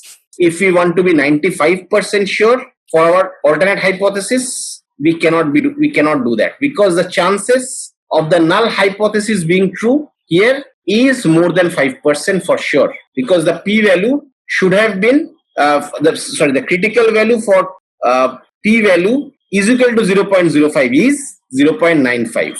If the calculated value was less than this, then I would have said that the p-value will be less or equal to 0.05.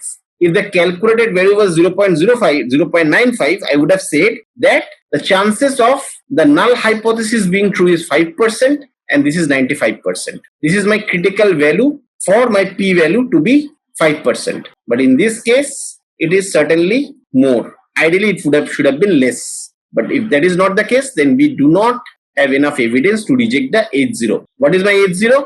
That the data is normally distributed. I cannot say that the data is not normally distributed. at least from here. Okay, I do not have enough evidence to say that the data is not normally distributed. So probably I'll tend to believe that the data is normally distributed, right? Now what I want to understand is that what is this actual p-value? Here we calculated again 0.05 and we saw that the calculated value is 0.97. But if it is 0.97, right, then what is the p-value? That I do not know yet. I just know that this is greater than 0.05 for sure. But what is that exact value? That I do not know. So let's try to figure that out from this calculator. So from this calculator, it's the same thing actually. So if we just put this value once more and calculate this test, right? So here, from here, we can try to test the p-value. Let's try to calculate the p-value. So in our case, the W is 0.97 and number of samples is 55. So the p-value is 0.18. That means there is at least 18% chances. So here the p-value is 0.18. So in this case, I will tend to believe that it is normally distributed. It is having 18% chance, which is not very high, but certainly I cannot say that the data is not normally distributed.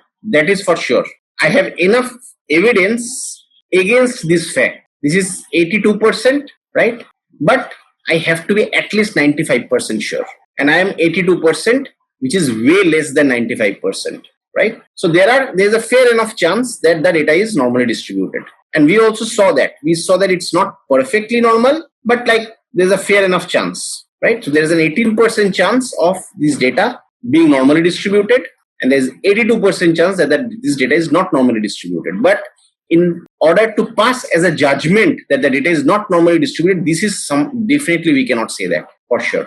Okay, so we can take this assumption and we can say that probably I'll somewhat lean towards the null hypothesis, because this is way less than 95%.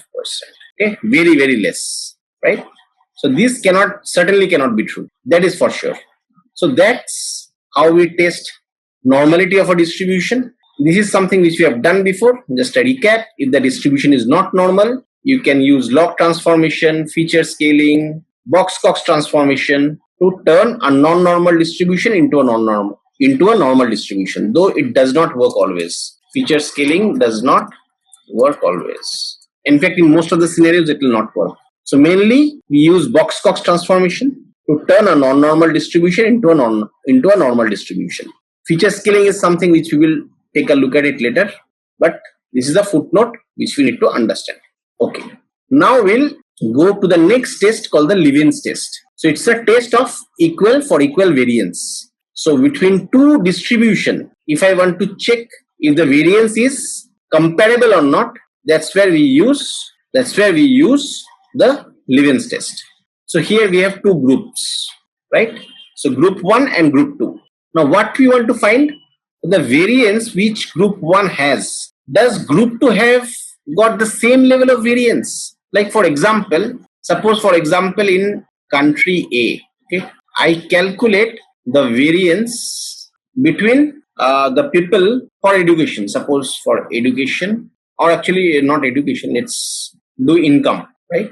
So if I take the variance between income in country A, so this is what I want to find out, and I want to take country B, their variance in income. Can I compare these two? Are these comparable?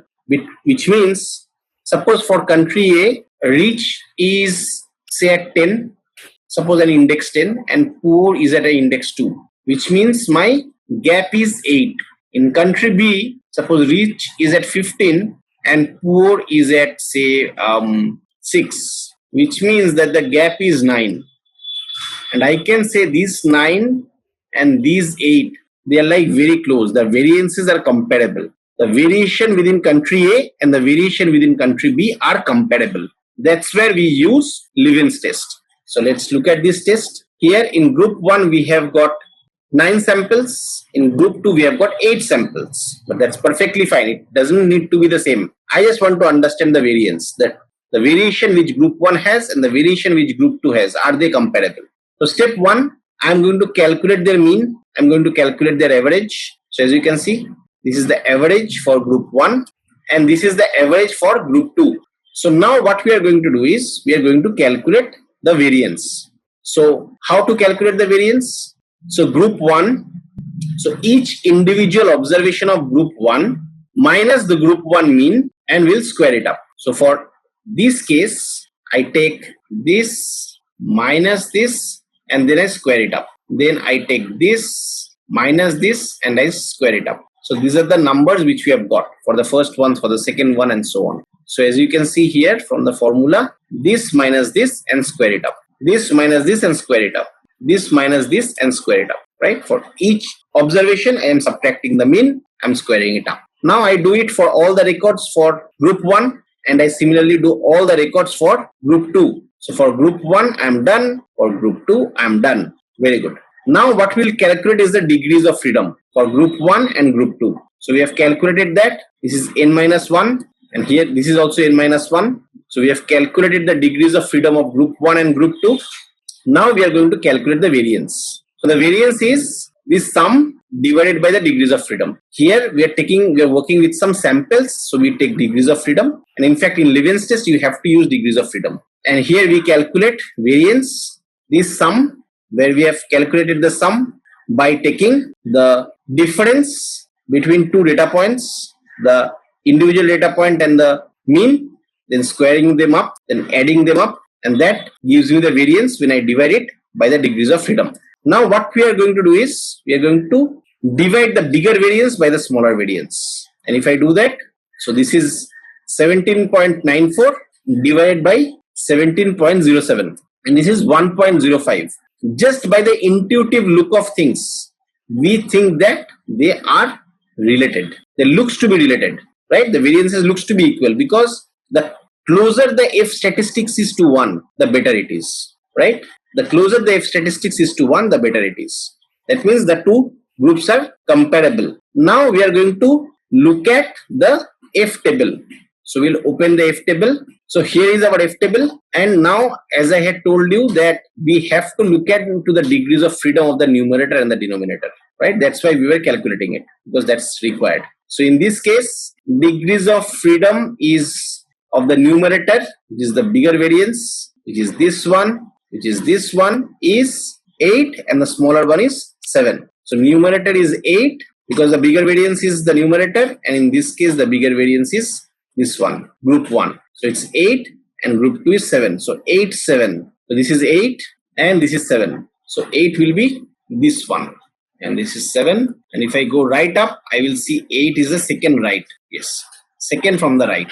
So what we have done is correct only. Now we are going to look at the critical value for a p-value of 0.05 for the null hypothesis. So if the null hypothesis had to be true, right? The critical value, what is the critical value for null hypothesis? When the null hypothesis does not need to be true, sorry. If the null hypothesis has to have a p-value of 0.5%, then the critical value is 3.73, not 0.5%, sorry again. It's 0.05 or 5%. So the critical value is 3.73. So let's take 3.73. That's my critical value. So here my critical value, which I found from the F table, is 3.73. And my calculated value is 1.405. So let me just remove all these things. We'll do it fresh. So my critical value is 3.73 and my calculated value is 1.05. Now what we are going to do is, we are going to look into this formula, and what we see is that the critical value is greater than the calculated value. If that is the case, then we cannot reject H0. What is my H0? So the variance of two groups are equal. And what is my H1? Variances of two groups are not equal. So in this case, I cannot accept this hypothesis, because for that to be true, my calculated value should have been greater than the critical value. If that was the case, then only I could have rejected it. But in this case, I do not have enough evidence to reject it, which is all good. But I still am curious to know what is the exact p-value for this 1.05. I want to know that, right? I know that it is certainly much greater than 0.05, because that, if you see the difference, is certainly greater than 0.05. But what is the exact value? This one I am not able to, I cannot accept. This one I cannot reject. But I am still curious to know what is the probability of this statement being true. So let's do that. Let's pick up this test, this online Levin's calculator. We'll pick it up and we'll try to see and derive the p-value. P-value belongs to the null hypothesis, as you already know. So here my degrees of freedom of one is 8 and the other is 7. We know it. And we are calculating against 0.05. And we saw that it's 3.73, which we have already seen before. Now what I'll do is I'll try to play with the probability value and see if I can get close to 1.05. What is that p-value which takes me close to 1.05? So if it is 1, it is 2.75. So I still need to reduce. I'm still quite far off, say 0.2, 1.93, which means the p-value will certainly be more than 20% or 0.2. So let's make it 0.3. 1.51, in our case it's 1.05. So we still need to do more, say 0.35, 1.35, no. I am at 1.05. As you can see, my calculated value is 1.05. I want to find out the exact critical value, so the exact p-value. So let's keep going, say 0.4, 1.22, which means okay, we still need to go further, say 0.5, 1.01. So it has to be between 0.4 and 0.5. So in this case, this is 1.05 and this is 1.01, right? And which means I have now gone below that critical value. So now I have to go back, say 0.46 or 0.45. Let's start with that. 1.11. Okay, let's go slightly higher. 0.48 is 1.05, which means here my p-value is 0.48. Okay, that means the chances of this statement being true is 48%, which is a good enough number. For me, for a null hypothesis, this is a good enough number. So we certainly cannot reject this.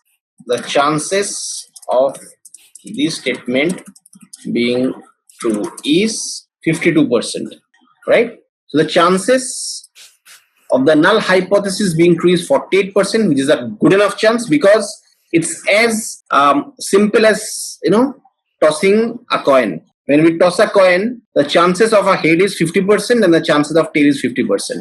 So in this case, what are the chances of the variance, that the variance of two groups being equal? As high as the chances of getting a tail when you toss a coin. So it's quite high, right? So we have looked at Levin's test, we have looked at Shapiro test, and we have also understood what test to apply where.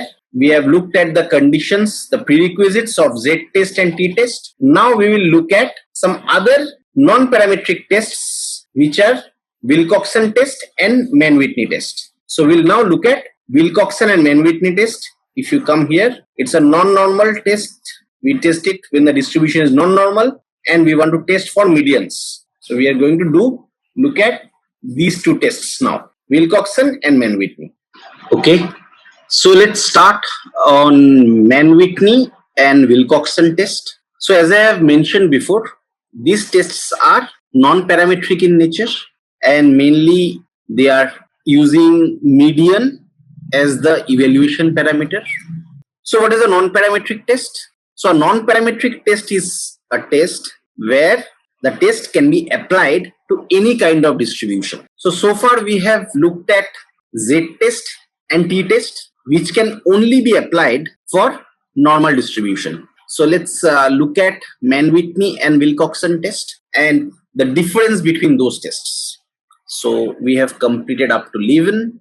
So let's look at Wilcoxon test. So Wilcoxon test is used if the population distribution is not normal. But does that mean that it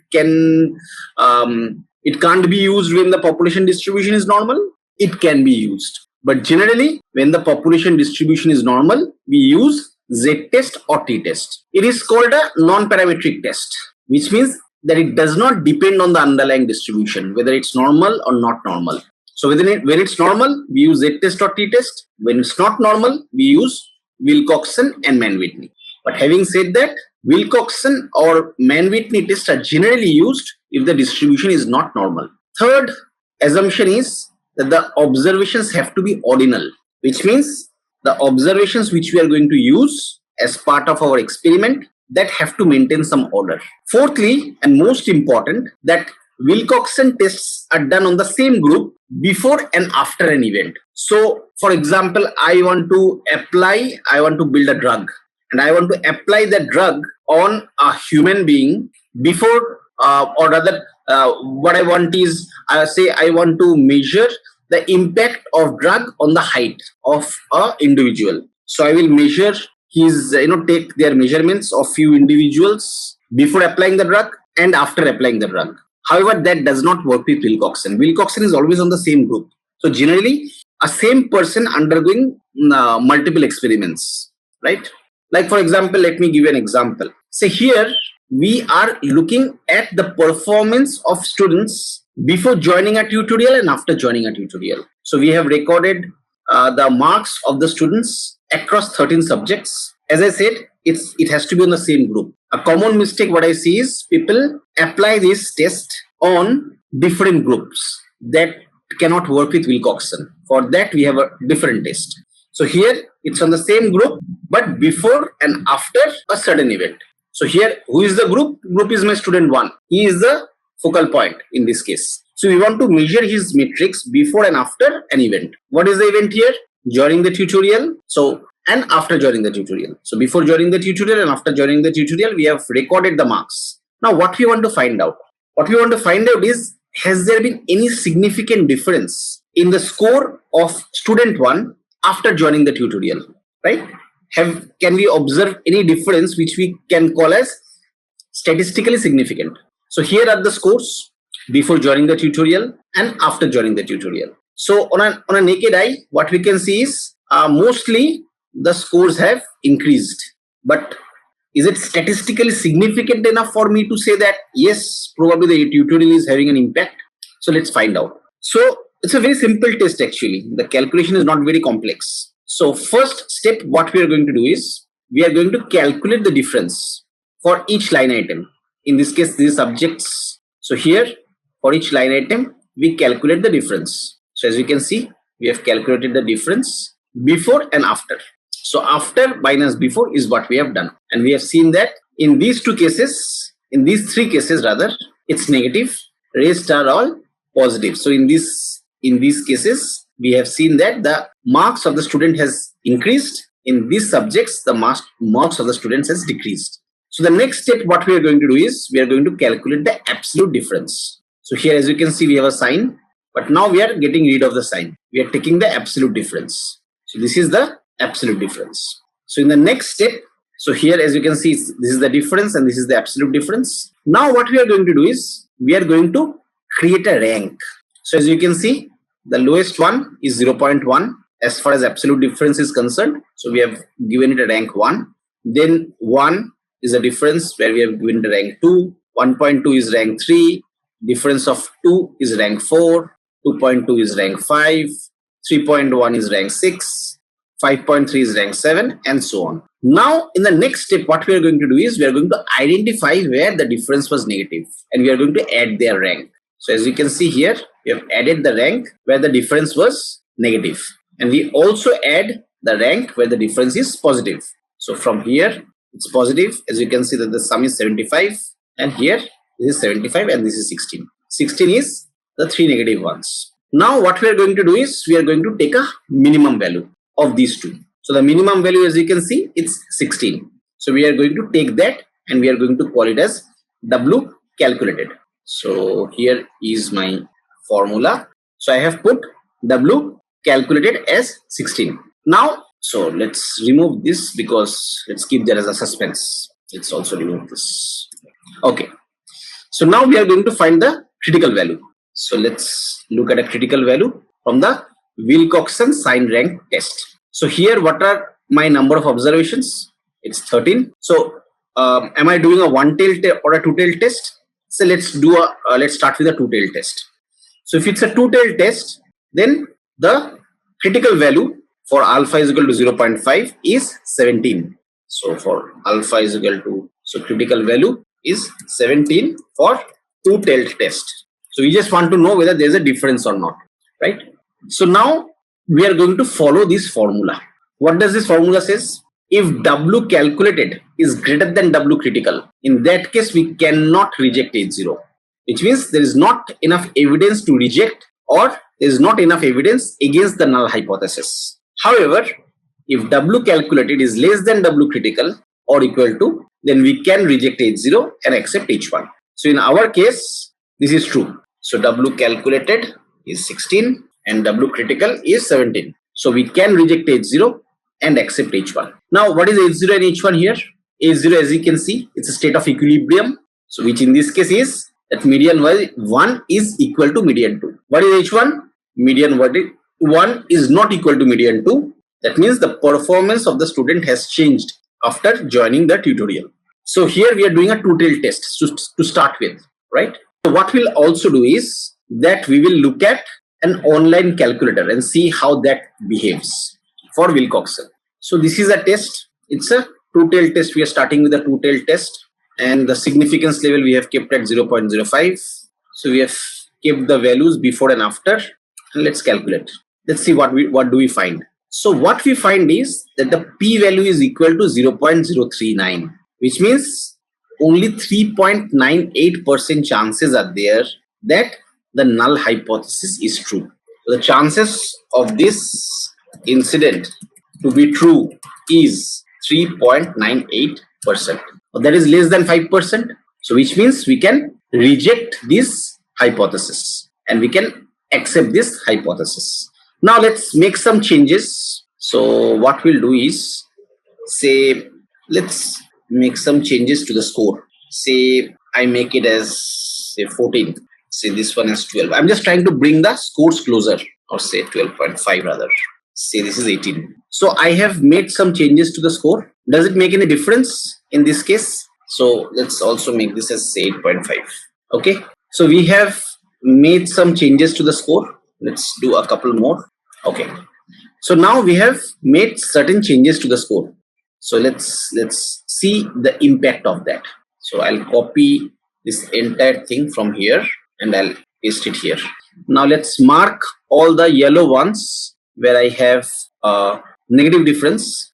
Any other negative differences? Okay, I actually need to copy this as well. All right. So here is one more and here is one more. So we have taken all the negative differences. Now we have converted them into absolute differences. Now let's try to do the ranking. So we have to be very careful here so that we do not make any mistake.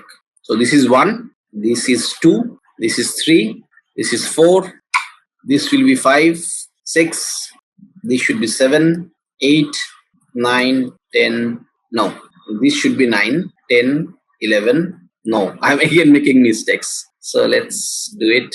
After 5.6, oh, there's a 4.6 also here. See, this is very confusing. So 1 is this, 2 is this is 3, this is fine, 4, 5, 6 is fine, 7 is fine, this will not be 8, this will be 8, this will be 9, 10, 11, 12, 13. So now I think it's correct. So 1, 2, 3, 4, 5, 6, 7, 8, 9, 10, 11, 12, 13. Fine. So here we have got the sum of positive negative differences as 19 and positive as 72. So let's do 19 and 72. Now we can see that we cannot reject H0. We have come into this zone now. We cannot reject H0. And if I want to know that what is the exact probability for null hypothesis, so what we can do is, let's try to copy this and try to paste it here. So this is before and this is after. So now let's do the calculation and see what do we find. See, as you can see, H0 is accepted. Why? See the probability, 14.65%. Though I have hesitance to say that we'll accept H0 until the p-value is very high, I think the safer bet is to say that we do not have enough evidence to reject H0. So in this case, my H0 is 14.65, which means my chances that this statement is true is 14.65, which means there has not been any change in the performance of the student. Now, if I have to do a one-tailed test on the same thing, say I'll say median 2 is greater than median 1, right? So if I have to do that, So what I'll do is I'll just make it a one-tail test. Let's say do before and after. It's obvious that it cannot be before, cannot be greater than. At least from this data set, we cannot say that before is greater than. Actually, I have given before greater than after, so it should be before less than after. Yeah, at least on a naked eye we see that the after one is better. But is it good enough to say that it's statistically significant? Let's see. In that case, what is the p-value? Around 7%, around 7.32% chances that, right? Around 7.32% chances that we can not reject H0. And as you can see, the larger the p-value, the more it supports H0, because p-value always represents H0, which I have been telling throughout my lectures. Okay, so here the chances are that 7.3% chances are there that it has increased, or rather it has not increased, it has stayed the same even after joining the tutorial. Okay, so not only you should look into this table, at the same time you should also look at these online calculators just to find out what is the exact p-value, and that will make the subject even more interesting. Else just doing this calculation from here, putting in this formula, it's not a big deal. The fun starts when you start exploring and understanding what are the chances of the null hypothesis being true. So if you have followed my previous lectures, previous series, even this particular video, you have seen that I always stress on also finding the p-value. That makes it very, very interesting. Okay, so in this case, if median 2 is greater than median 1, the performance of the student has increased after joining the tutorial. That's the interpretation. But has it actually increased? Statistically, we cannot say that. We have to be at least 95% sure. In this case, we'll be probably 85.35% sure. So the chances of this statement occurring is 85.35%. Right? Okay. So now what we will do is we'll look at another test, and this test is called the Mann-Whitney test. So here again, this is used if the distribution is not normal, the observations has to be ordinal. This is applicable to independent samples. This is called non-parametric because it does not depend on the underlying distribution. But what is the most important point is that the tests are done on two different groups. In Wilcoxon, we saw that the subject was one. I mean, subject, not the study subject. The experiment subject was student 1, which was the same subject, right? Here, the experiment subject will be two different groups. So let's take an example of Mann-Whitney. Suppose here we have two movies. So movie A and movie B. And whatever you see on the these numbers, these are nothing but the ratings of the movie. So movie A has got certain ratings by the critics. Movie B has got certain ratings by the critics. Now, what we are going to do? We are going to create an ordered list. In the ordered list, what we are going to do? We are going to take the ratings from both the movies and put it here. And then we have ordered it. So first we took the ratings from both the movies and then we have ordered it. So here, what is my objective? My objective is to find whether there is any significant difference between the ratings of these two movies or not. If we are doing a two-tail test. For one-tail test, we'll see again greater or lesser. But we want to prove things statistically. Is it statistically significant that movie A and movie B have got different ratings? They're different in nature, right? And here, as you can see, intentionally, what I have done is I have made one less observation in movie 2, which means it's not mandatory that the number of observations has to be same. So this is done by purpose to show you that this test absolutely works even if the number of samples in the distributions are not equal. So here we have created the rank and we have ordered the list. So now what we are going to do is, as you can see, in a lot of cases, there has been a tie. I can see 1, 2. Actually, I think we need to order this. So what we'll do is, let's pick this one. Let's do it from scratch. Let's pick this one. Let's pick this one. So I will not consider this. It's fine with the borders. Now let's try to order this. Oh, I think it was correct only. So, oh yes, this was correct only. We had 3 twos. Sorry, my bad. Everything was correct. So here we have 3 twos. So all these 3 twos are coming at the top. So 1, 2, and 3. Then we have 2 threes, which are here. Then we have a 4. So this is the 4. We have 2 fives. We have 2 6, and then we have 7, 8, and 9. So this is my ordered list. Now what I have done is here, as you can see, these colors signify something. What we see is that all the 3 numbers are 2, but the rank is 1, 2, 3. Here again, both the numbers are 3, but the rank is 4 and 5, which is not correct, right? So I can tell you that what used to happen in my school days is that whenever we used to get same marks, since my name is Suvajit, it was like S was way behind in the alphabet, right?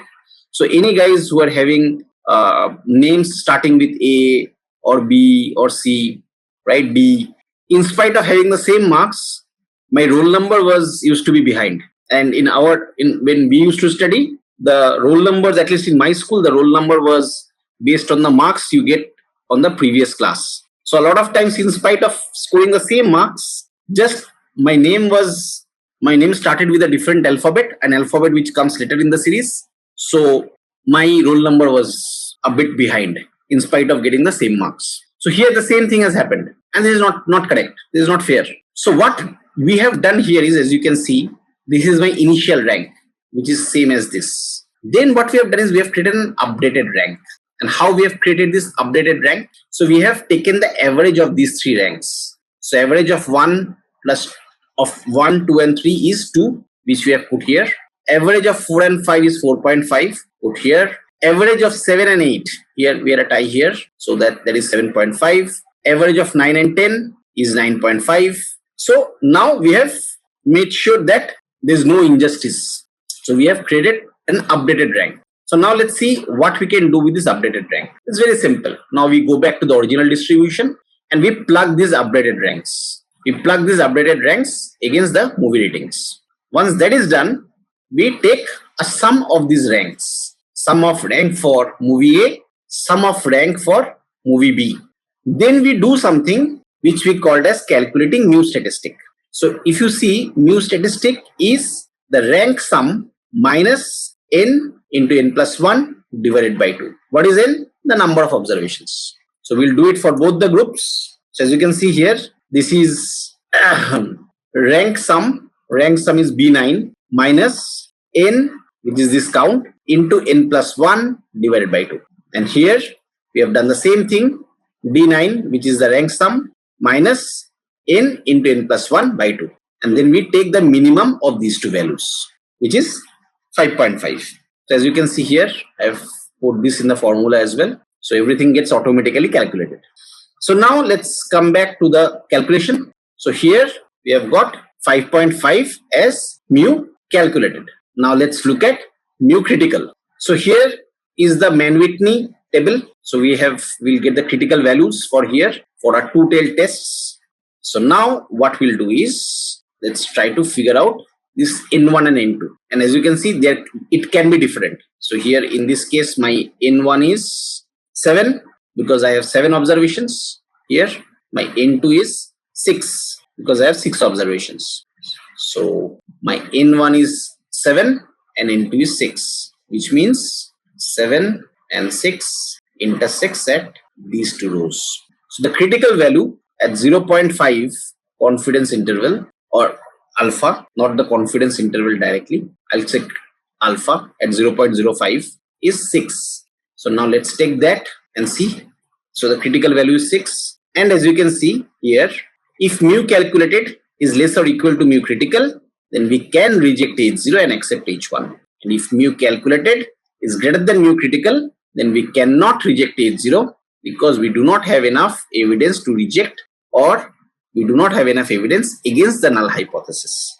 So as you can see here, the hypotheses are that rank 1 is equal to rank 2, which means the distribution is same, which means the movies are same basically. They come from the same distribution. And H1, the alternate hypothesis is that the rank 1 is not equal to rank 2, which means the distribution are not same.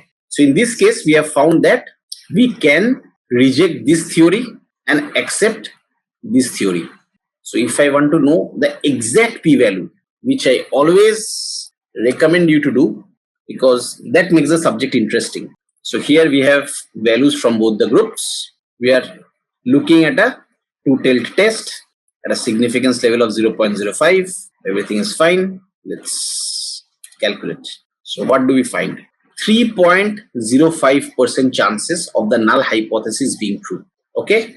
And as you can see, the smaller the p-value, the more it supports the h1, because p-value always belongs to h0 or my null hypothesis. Now, if I start to make some changes here, say for example, I make it 6. I'm just trying to make it closer to the original data. Now let's see what does it come. Now I expect it to be, we'll not be able to reject the null hypothesis so easily. So here we have crossed the barrier, 5.86%. So the chances are that now we cannot reject the null hypothesis with at least 95% confidence. Let's try to bring them even more closer. Say, I'll try to increase this more. Let's try to see. Now what we see is something very interesting. The p-value has become very high, 94.16, which means 94.16% chances that the two movies are coming from the same distribution, right? Or maybe two movies are same, or the ratings are actually collected from the same distribution, or maybe if I just want to distinguish whether movie 1 and movie 2 are actually the same movie coming from the same distribution, you can think of various interpretations of that. But what we see is the p-value has become very, very high, right? So that's it on Mann-Whitney test. Now the last test for this lecture we will see for ANOVA. So the full form of ANOVA is analysis of variance. So now what we are going to do is, it's a different kind of test. So let's open ANOVA. So as you can see here, we have 3 movies and 4 critics, 3 columns and 2 rows. So far what we have seen is that we are comparing the same subject across 2 groups or maybe 2 different distributions. But with ANOVA, we see that there are 3 distributions, not 2. Moreover, ANOVA deals with variance. So far we have been mainly dealing with mean and median. So what does the basic premise of ANOVA? As we can see, there are 3 distributions. So whenever there is a distribution, they will have some variance. So movie 1 is going to have a bit of variance, movie 2 is going to have a bit of variance, movie 3 is going to have a bit of variance. So the point which we want to prove is the variance of movie 1, the variance of movie 2, the variance of movie 3, are they comparable or not? If the variances across the movie are more or less the same, right? Then in that case, what we can see is that probably the variance is not coming from this side of the data. The variance is probably coming from this side. Let's understand this intuitively. So here there can be 2 scenarios. One is that the critics are very different, which means they're for the same movie they're giving different kind of scores. Like this is movie 1, but suppose for example critic 1 gave 3, critic 2 gave 9, critic 3 gave 5, critic 4 gave 8. So what we see is that there's a huge discrepancy in the way that critics are giving the scores. Like for example, for this movie again, critic 1 gave say 4, critic 2 gave 8, critic 3 gave say 6 maybe, critic 4 gets 7.5. So as we can see, for the same movie, the scores by the critics are very different. Third scenario, third movie, critic gave 3.5, here critic gave 8, here he gave 7, he gave 6.5. So here what we see is that the variance in the data is coming from the fact that the critics are very different. For the same movie, the scores are very, very different. However, when we look across the columns, we do not see much of a difference. So a particular critic have more or less given similar kind of ratings for 3 movies, which means the difference, the variation in the data, the total variation in the data can be attributed from this part, not from this part. So we call it as between or within. So this part is my within and this part is my between. So between the movies or within the critics. You have to think like that.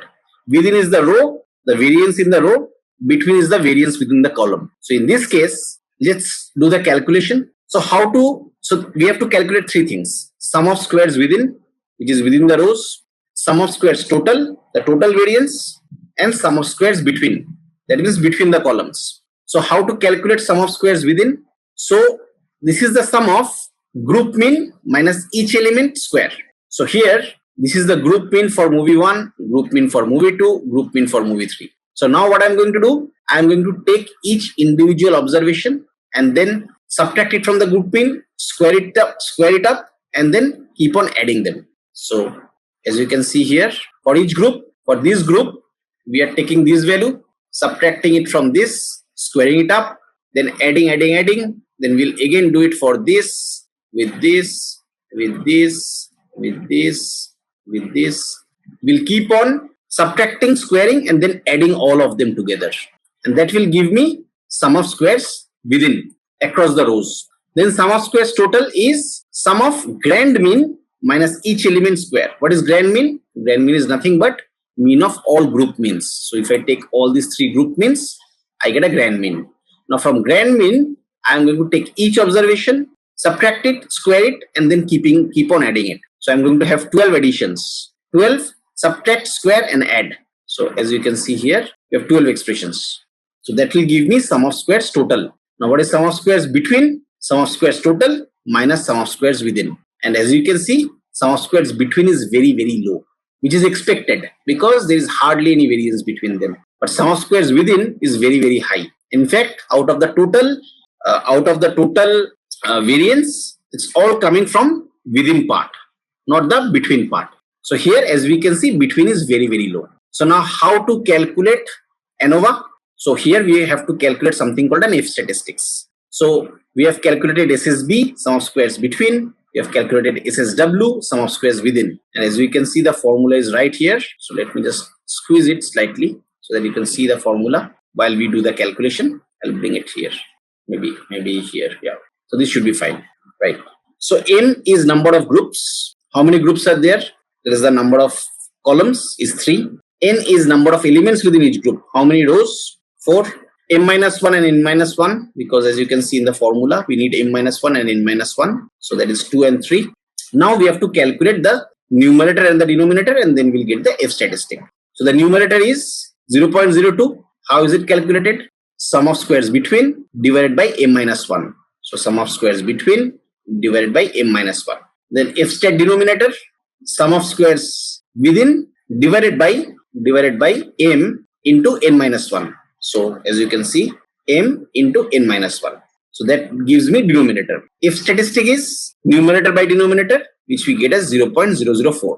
Very, very low. So now let's make some changes to the data and let's see how it behaves.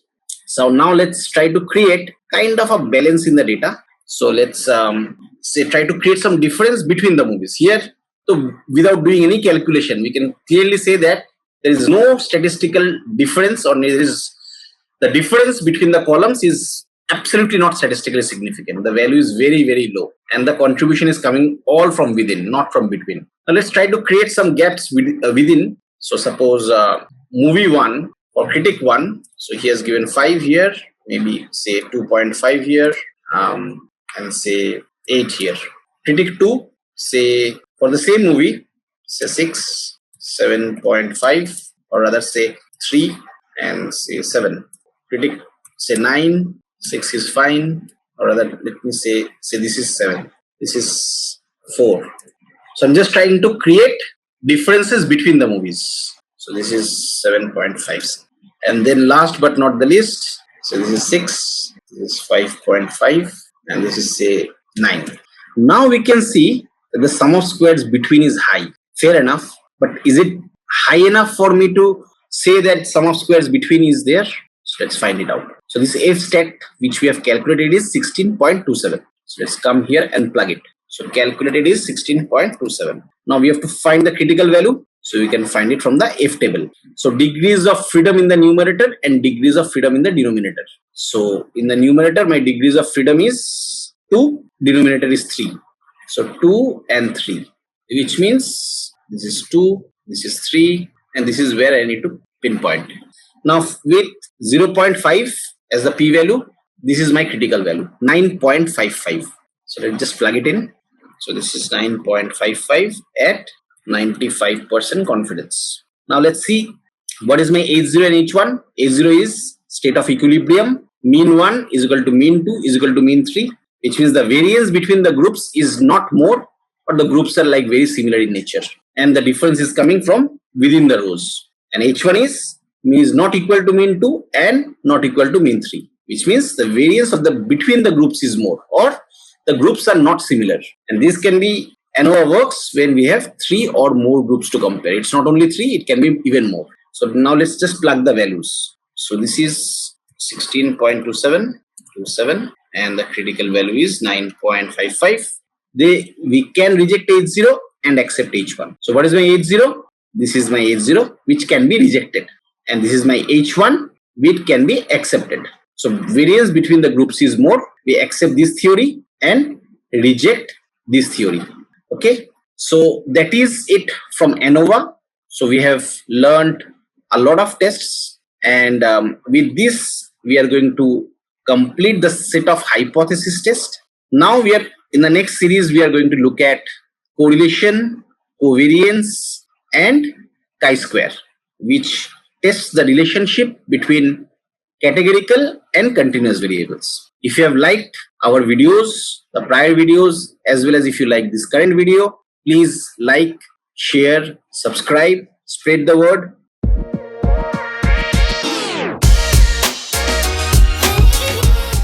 So today we are going to solve few more problems, and we are also going to learn about t-test. So far we have worked only with z-test. So we'll solve t-test problems today. We'll also look at different variations of t-test, one sample t-test, two sample t-test, and paired t-test. So let's get started. So we had solved till problem number 4. So let's pick up problem number 5. So spend a couple of minutes in reading the problem. Let's understand what the problem is. So a chair manufacturer has spent 5 million in upgrading the equipments to lower the defects in chair. So right now, when the chairs are getting manufactured, we are finding defects in those chairs. The current defect rate is 20%. So out of 100 chairs being prepared, we are finding that 20 chairs are having some defects. So the chair manufacturer spent some money, around 5 million, and he upgraded the equipments to ensure that the defect rate drops. So you are asked to develop a hypothesis that the defect rate has dropped below 18%, or rather you are asked to test a hypothesis. So the owner believes that his defect rate has dropped below 18%. So you are asked to test his hypothesis that it has dropped below 18%. So in order to work with it, in order to prove it, you pick up 150 random samples and found 30 defects. Now can you use this experiment to say that the defect has lowered, or rather the defect has dropped below 18%? I think that will be the right question. Okay, so let's get started with our tried tested formulas. So first what we'll do is we'll write the population data. So we'll take mu. So mu here is, just pause the video and tell me what is mu here. On a count of 5, 4, 3, 2, 1. The correct answer is 18%. If you have thought 20%, then this 21% has been given just to confuse you. It has no relevance in the test. We really do not care about this entire statement. Our problem actually starts from here, from this part. Okay. So now we assume that mean is 18% or 0.18. Let's calculate the standard deviation. Here, by the way, this is, let mu be 18%, right? We do not know whether it is or not. So as far as the standard deviation is concerned, into 1 minus 0.18. So that gives me 0.38. So now we have got the mean and we have got the sigma. From the sample side, let's see what we have got. We have n, which is 150, and we found 30 defects. Now this mu is nothing but my defect rate.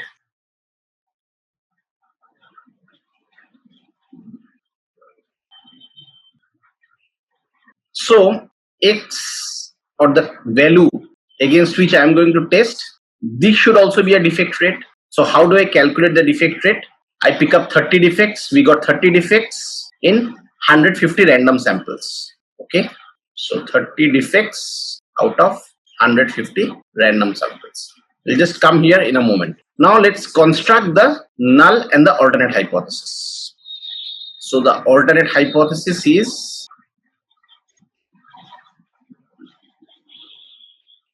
so we need to test this. So this is my alternate hypothesis, that mu is below 18%, mu is less than 0.18, and my null hypothesis is that mu is 18%, right? So let's calculate the defect rate, which will be 0.2, right? So if we get 0.2, now let's calculate the z-score. So z-score of x is equal to x minus mu by sigma x bar. So we also need to calculate the sigma x bar. So sigma x bar is sigma by square root of n, which is equals to 0.38 by square root of 150, which is equal to, so 150 square root is 12.24, 0.38 divided by 12.24 is 0.03. So my critical value, sorry, my z-score is of 0.2 is x minus mu divided by 0.03. So if I calculate 0.2 minus 0.18 divided by 0.03, which is 0.67. So we got a z-score of 0.67. From here I have to find the p-value. So p-value is the probability that this particular statement is true. So let's find the p-value from the z table. So this is the z table. So our p-value is 0.67.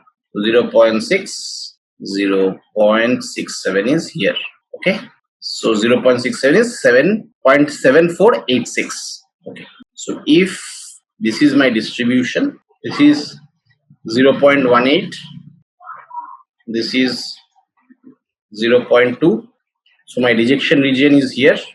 So what I have got is a p-value of 0.7486, which means this side is 0.7486. I need this side.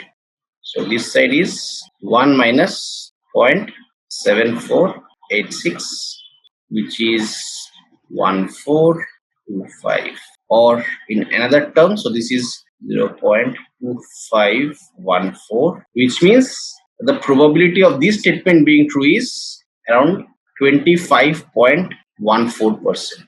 Now if that is the case, I cannot reject the null hypothesis. I cannot, right? This statement can certainly be true, right? I cannot reject this.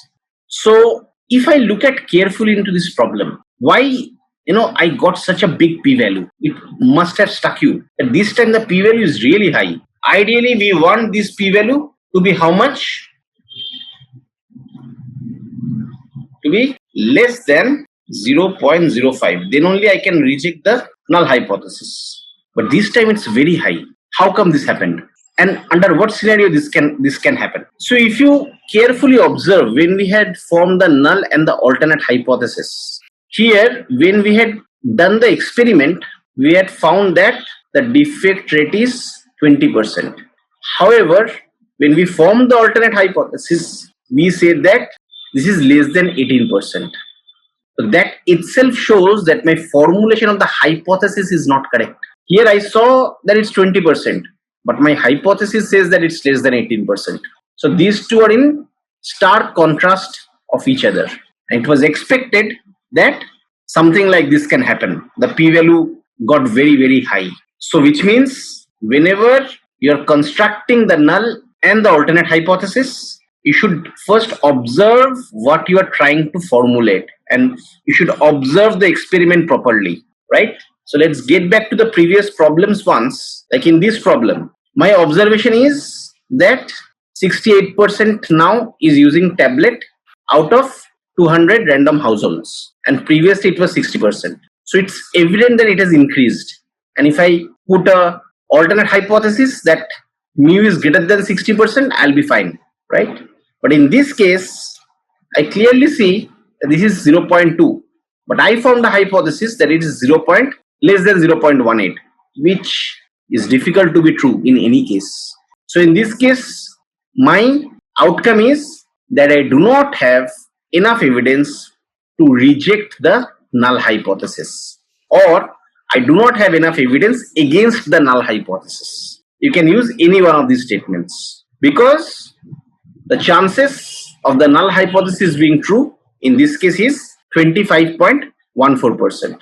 I hope this makes sense. So now let's move on to the next problem. So far, whatever we have seen, that all the problems we have solved are part of one-tailed test. Now what does that mean? So if you look at our alternate hypothesis, so we had said mu less than 60%, right? Or mu greater than 110. So we have tried to solve this kind of problems, where in the alternate hypothesis, if you see that I am checking only one side, that is either greater or lesser. This is called one-tailed test. When I am checking only one side of the distribution, which can be either greater or lesser. Now, if we want to test whether something is equal or unequal, that's where we use a two-tailed test. Why it's called two-tailed? Because not equal to means it can be greater or can be lesser. So let's write down.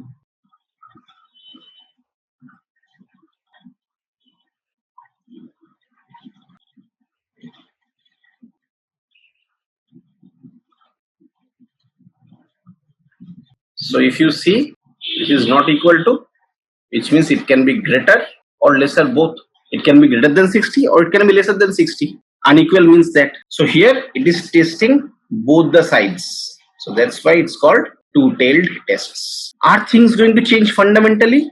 Not much, apart from one minute change. So let's take a look. So let's take this problem. So you have made a new recipe in your restaurant. Okay, so you're a cook maybe, and you constantly innovate. So as part of your innovation, you have made a new recipe, and previously in your restaurant you used to have a footfall of around 60 customers on an average per day, I would say, with a standard deviation of 10 customers. So after you have made the recipe, you counted the number of customers over the last 5 days, and you found around 400 customers over the last 5 days, which means an average footfall of 80. So has this recipe worked magic? So if I have to convert this in a two-tailed test, ideally, from this question, I would say, okay, if it is greater or lesser, but let's convert this into a two-tailed test, right? Or so has this recipe worked magic or has it bombed? So basically, we are trying to see if there has been any change after you have introduced this new recipe. So what we'll do is, let's write down the problem. So the problem is, you have a footfall of 10 customers on an average per day with a standard deviation of 10. Okay. So population data, that is the first thing you should write.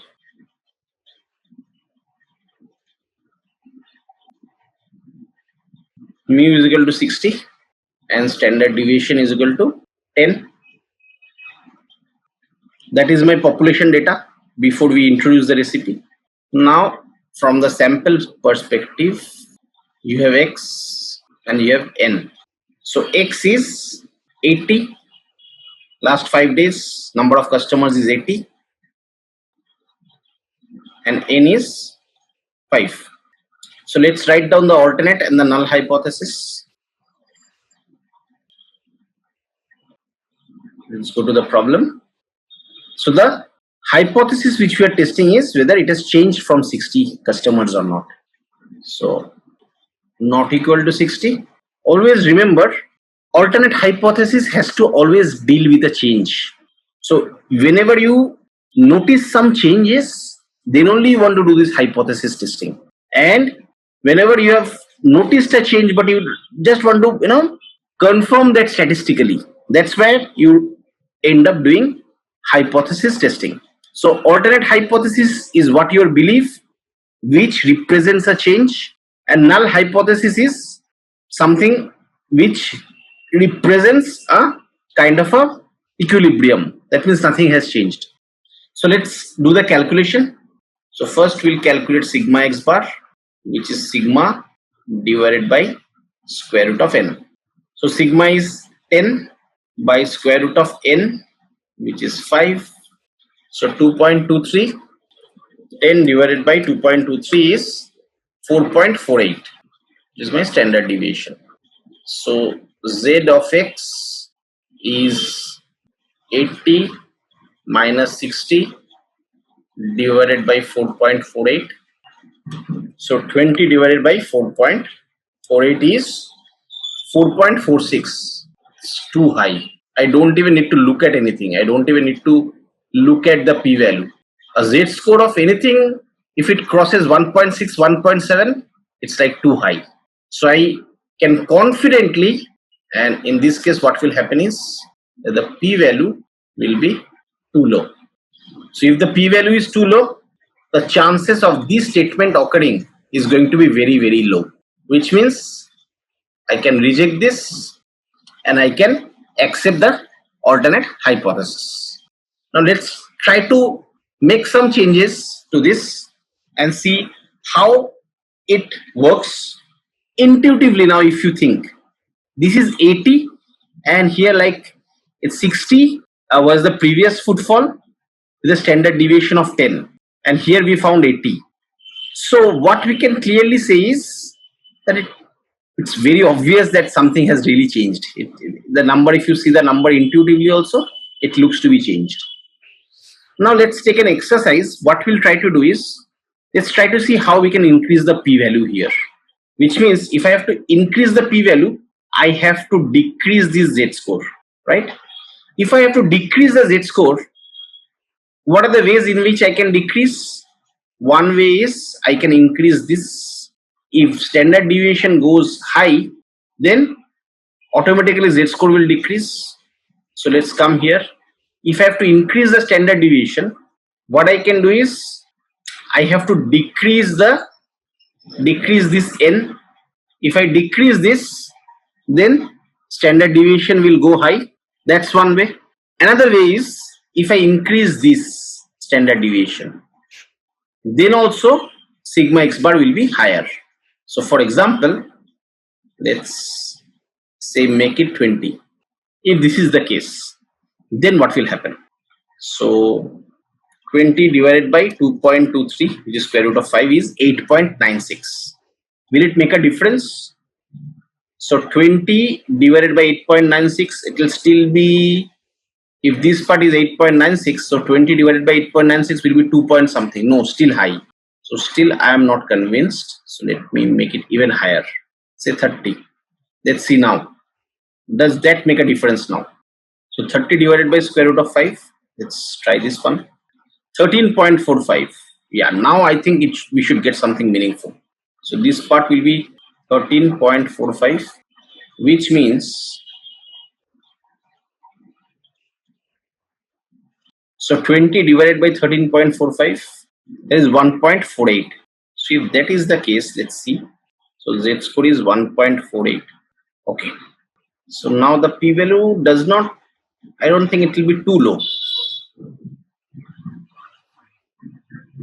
So 1.48. So let's first draw the diagram. So this is my mu, which is 60. This is 80. And this part is my rejection region. So if I go and find out 1.48, so 1.48 is 0.93, which is this side. So if I have to calculate the other side, this is 1.1 minus 0.93, which means 0.07. That's my p-value. Now for a two-tailed test, so far what we have seen is that for one-tailed test, the p-value has to be less than 0.05. In this case, this is slightly higher. So anyways, I cannot reject the null hypothesis. But for a two-tailed test, this is a change. It is not 0.05 anymore. Because now I am testing two sides, greater as well as lesser, which represents inequality, right? So these 0.05, which I was getting for one tailed, where I was only testing either greater or lesser, now this 0.05 is going to be get divided by 2, because this will, both of them will take or stake claim in this 0.05. Previously it was only being taken by greater or lesser. So here this is not equal, which means both greater and lesser, and both of them will take a pi on this 0.05. If that happens, then what will happen is, for each of them, like this one is 0.05, fine, no problem. Both of them combined is 0.05, but each of them will get 0.025, which means when I'm getting the rejection region, I'm only getting it from one side. So whatever we are getting from 0.07, this is not sufficient for this. It's only testing greater side, but I also need to check the other side. So in this case, my p-value will be this into 2, which means it will be 0.14. So we can clearly see that I cannot reject the null hypothesis here. So let's make some quick changes. So let's bring down the sigma, maybe make it 25, just to now check if I can. I want to now reduce the p-value slightly, and I want to reject the null hypothesis. So if this is 25, so 25 divided by 2.23 is 11.2. 20 divided by 11.2 is 1.78. So if that is the case, let's find out the p-value. So 1.78, p-value is 0.9625. So let's write down 9625. So 1 minus, so 3.75 is this one. So in this case, 0.03.75 into 2 will be my p-value. So no, it's still we are not able to reject. So what I have to do is I have to reduce this slightly more. So if I say make it 22, I think we should be able to do that trick. So 22 divided by 2.23 is 9.86. So this is now 9.86. So 20 divided by 9.86 is 2.02. So our Z score is 2.02. So 2.02 is 0.9783. And now I can clearly say that yes, we can reject it. Why? Because now if you look at carefully, whenever I'm calculating one side, right, I want one side to be actually less than 0.25, right? Then only if what is my ultimate objective? My ultimate objective is to get a p-value of 0.05 for both greater and lesser, which means each side is getting 0.25, sorry, 0.025 actually. So each side is getting 0.025, which means this is my cutoff, because this side is 0.97. If I have to get a p-value of 0.025, then I have to cut at this point, which means 1.96 is my cutoff. If my z-score goes beyond 1.96, then I can reject the null hypothesis. So for a two-tailed test, the shortcut is a z-score. If the z-score is between this range, then you can not reject H0 or null hypothesis. Okay, and if the z-score is greater than 1.96 or lesser than minus 1.96, then you can reject the null hypothesis. So now let's quickly do one more problem, our last problem in z-test, just to recap our concepts. After this we'll move on to t-test. So your restaurant has got red interiors and the customers were spending before 5,700 with a standard deviation of 3,000. Fair enough. Now you have changed the color. So from red, probably maybe you have done green or blue, whatever.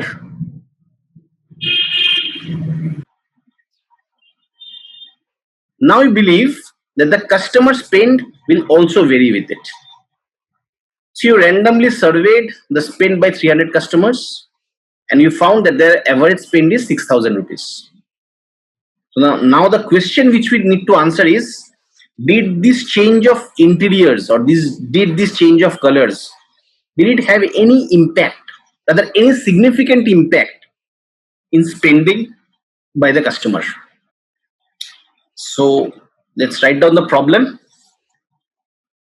From our population, we have mu, which is 5,700.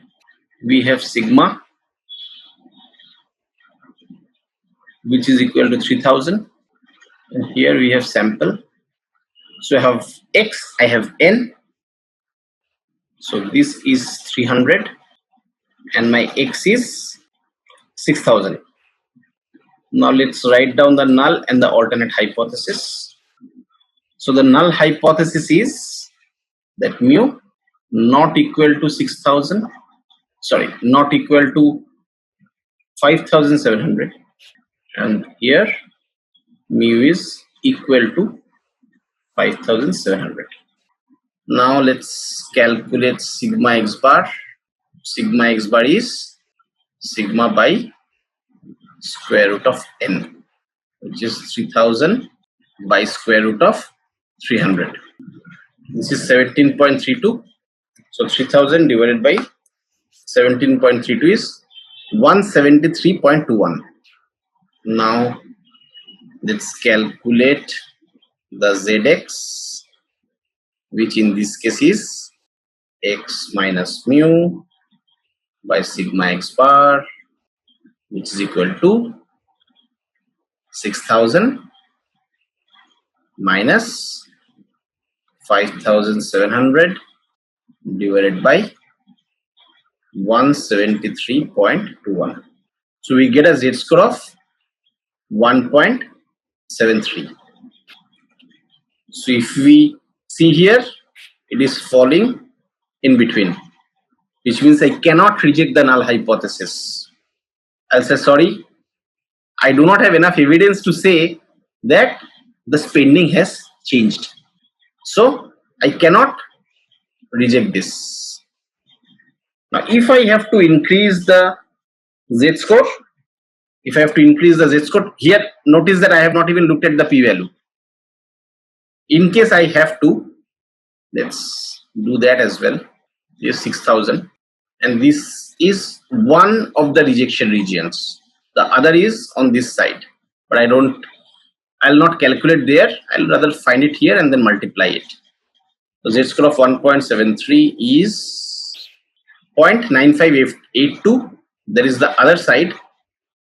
This side is 0.9582. So this side will be 1 minus 0.9582, which is equal to 0. So my p-value 0.418 into 2, which is 3608, which means the chances of this being true is 8.36%.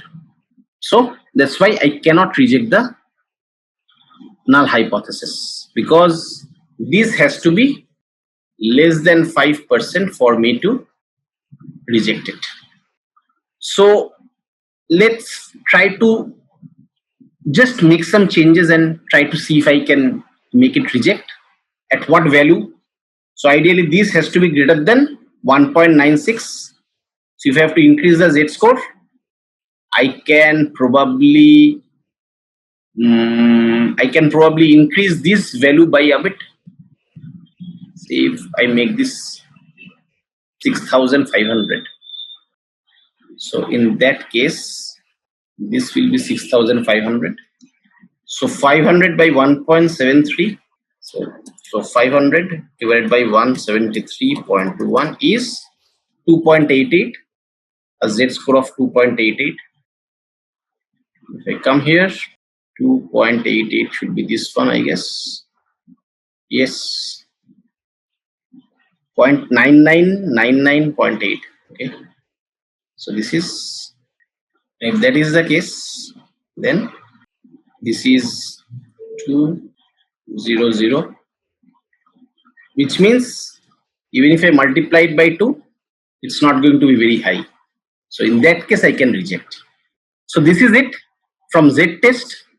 Now we'll continue with or start t-test. Okay, so now let's start exploring t-test. So let's look at t-test.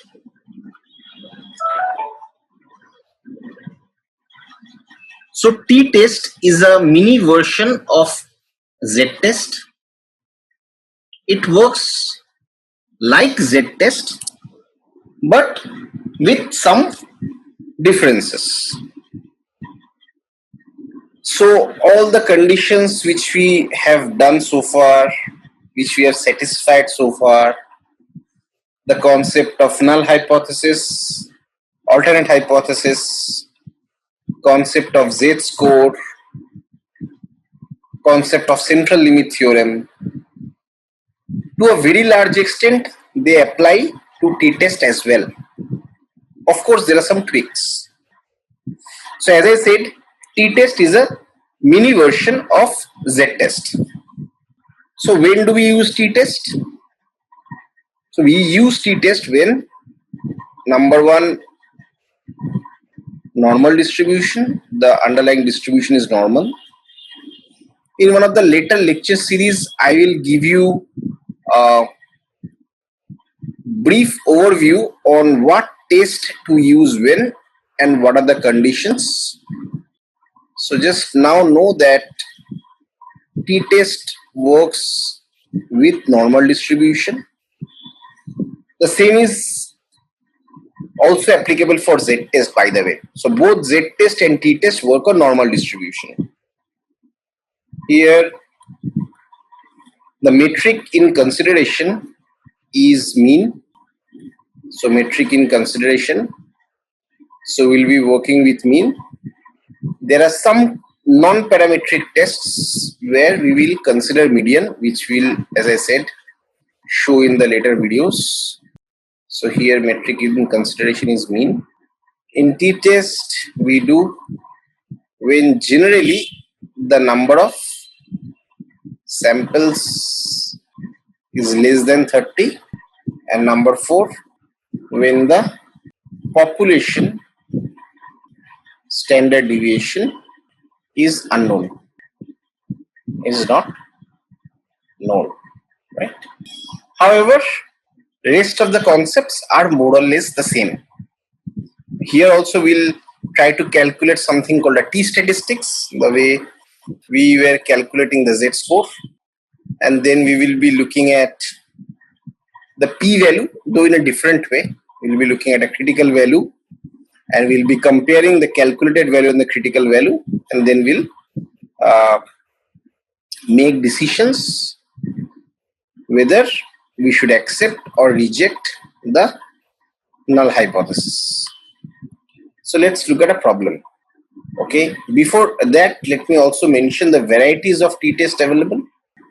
So the main varieties of t-test are one sample t-test, two sample t-test, pair t-test. So let's look at each of these problem one by one. So let's read problem number 8. So let's read the problem first. So it is recommended to walk 10,000 steps per day to be healthy. So when you walk more, you reduce obesity, and that's good for health. And the doctors have prescribed to walk 10,000 steps per day. And these days, as you know, there are a lot of apps, wearables through which you can track how many number of steps are you taking per day. So you randomly surveyed 10 people and found that they are taking these many number of steps respectively. So when we look at this particular data, it's like very evident that these people are taking less than 10,000 steps, most of them. Yes, there are some exceptions, but most of them are taking less than 10,000 steps. But can you use this data to infer about the entire population? Can you use the samples which you have taken for 10 people to infer about the entire population and say that the entire population is taking less than 10,000 steps? That is the problem. So here, first things first. So this is a one sample t-test, because what we want to test is if the sample mean, which means sample mean is coming from here. These are the samples which we have taken. If this mean is statistically different from a hypothesized mean. Here, this is not an exact mean. This is not my population mean. This is the hypothesized population mean, right? This is not the exact mean. I do not know, right? How many steps people are taking. We have hypothesized that people are taking these many number of steps, and we want to compare the mean of this group, the mean of samples, versus this hypothesized mean. So this is my hypothesized mean. So looking at these two numbers, can I say that this mean of samples, whatever we are getting, right? And here, mind it, we have worked with only 10 people. And looking at this, can we infer the same about everyone in the population? That's the problem. So let's try to solve it. But before we try to solve it, one question which might be striking you, that it's actually looks very simple, which means if I have to do a survey, I just need 10 people, which means I can talk to my father, I can talk to my mother, I can talk to my sister, I can talk to a couple of friends, couple of colleagues, couple of neighbors. I can collect that data and then infer the same about the entire population. It's actually simple. Why does statisticians take so much of pain in gathering so much of data?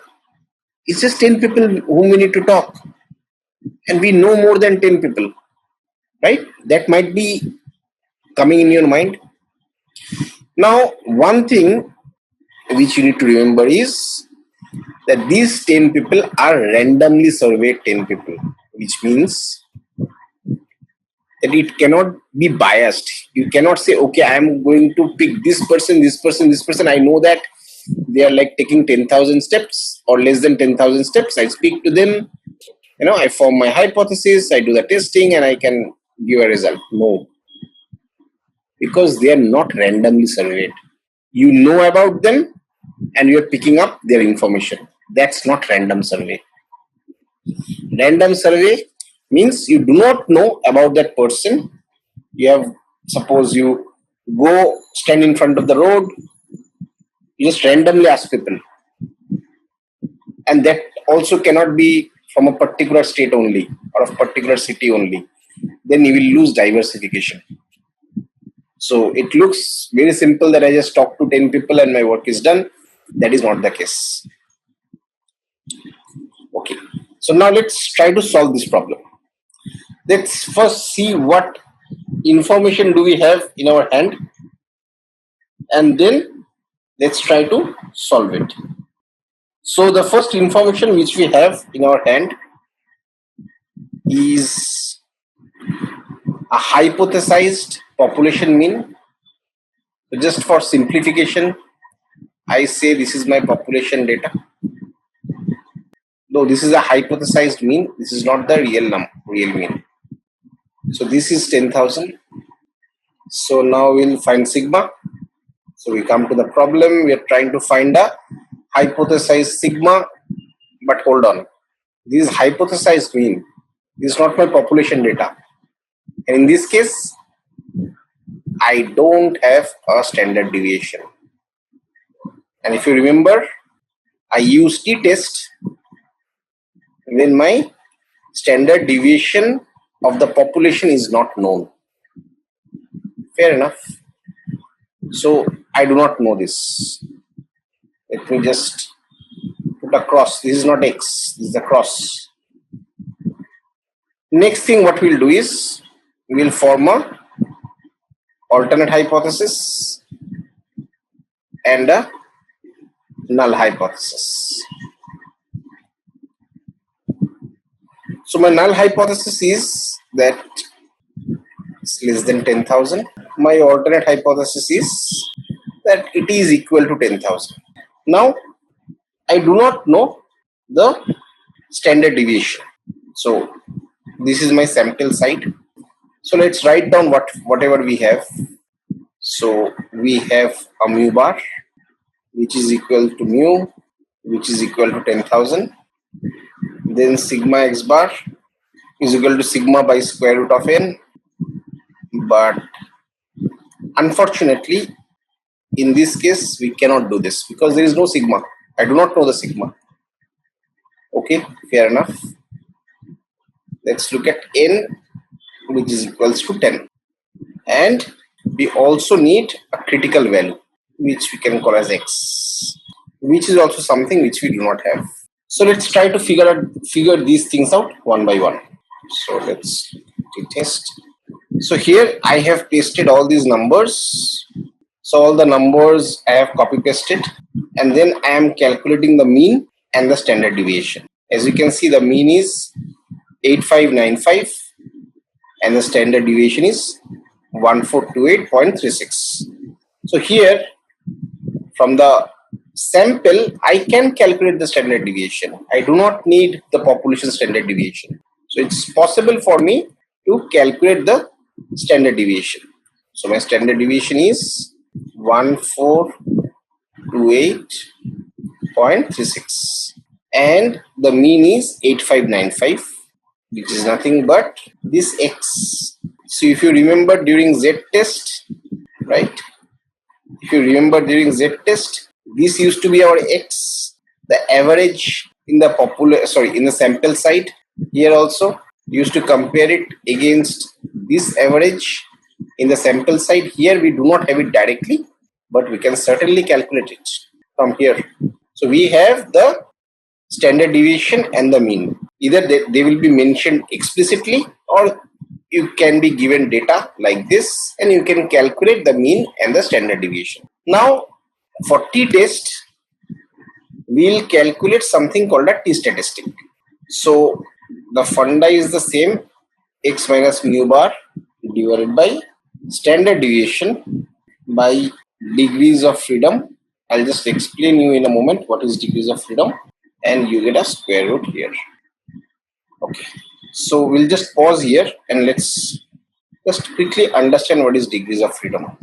Again, a common mistake which I see between people is they say degrees of freedom is n minus 1, where n is the number of samples or the population size. That is not correct.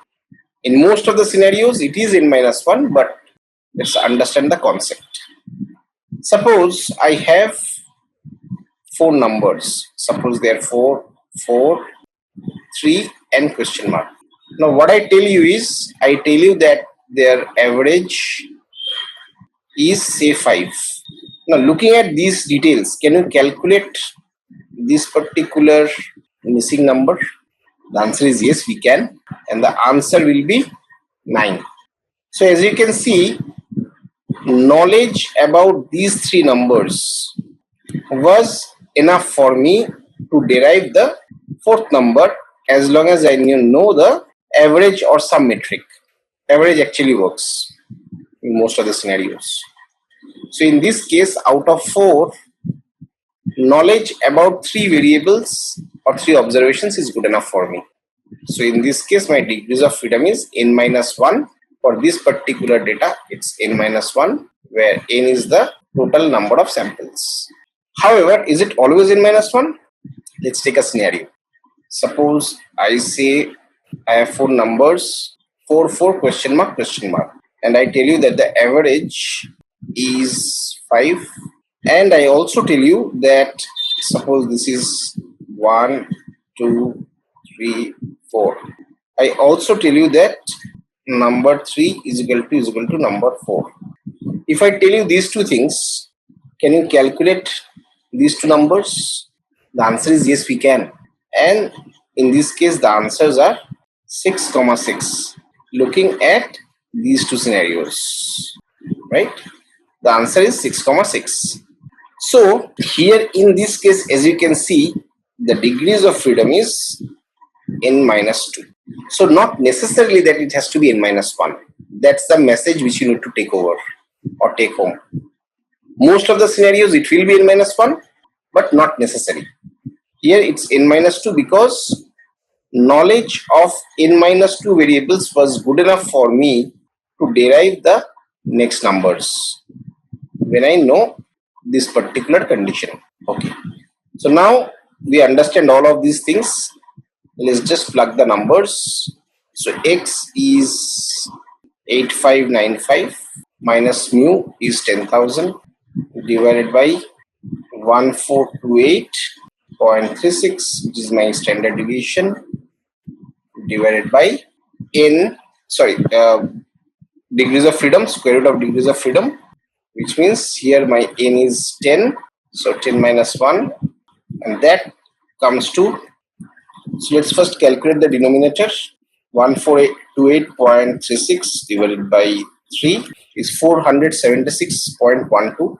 So this is the denominator, 476.12. Now let's come to the numerator. 8595 minus 10,000 is minus 1405. That divided by 476.1. And we get minus 2.95.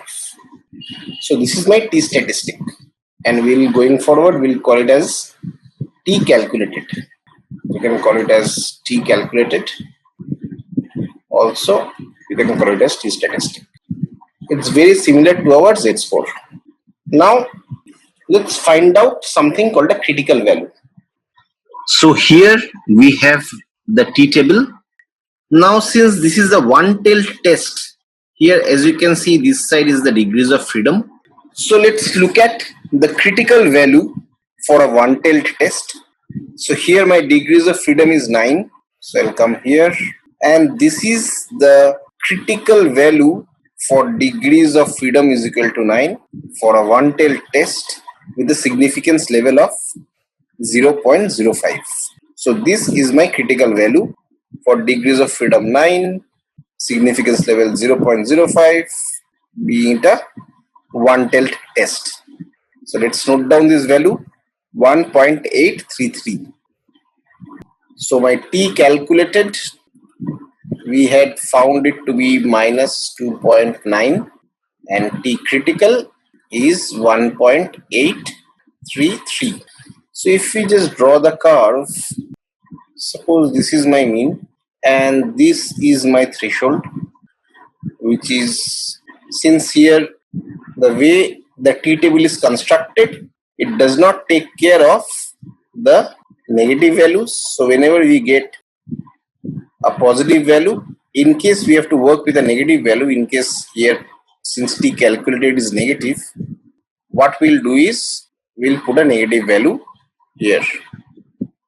So this part is my, or this point is my t crit. Now the significance of t crit is that t calculated should be between mu and t crit.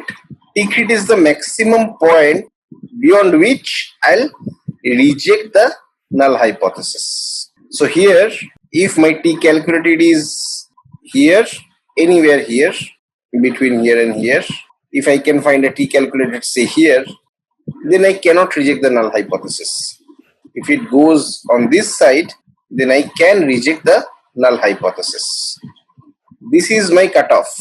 The moment it crosses this cutoff, you can reject the null hypothesis. So that is the significance of the critical value. It's a cutoff, it's a threshold. So in our case, let's see where we find our value. So this is our t calculated. So as you can see, t calculated is beyond t critical. So in this case, the thumb rule which we will follow is, if t calculated is less than t critical, then reject H0. So in my case, H1 was that mu is less than 10,000 and H0, that H0 is mu is equal to 10,000. So in this case, I can comfortably reject the null hypothesis and I can accept the alternate hypothesis. So here I reject the null hypothesis that people are walking 10,000 steps. That hypothesis is rejected, and the hypothesis that people are walking less than 10,000 steps, that particular hypothesis is accepted.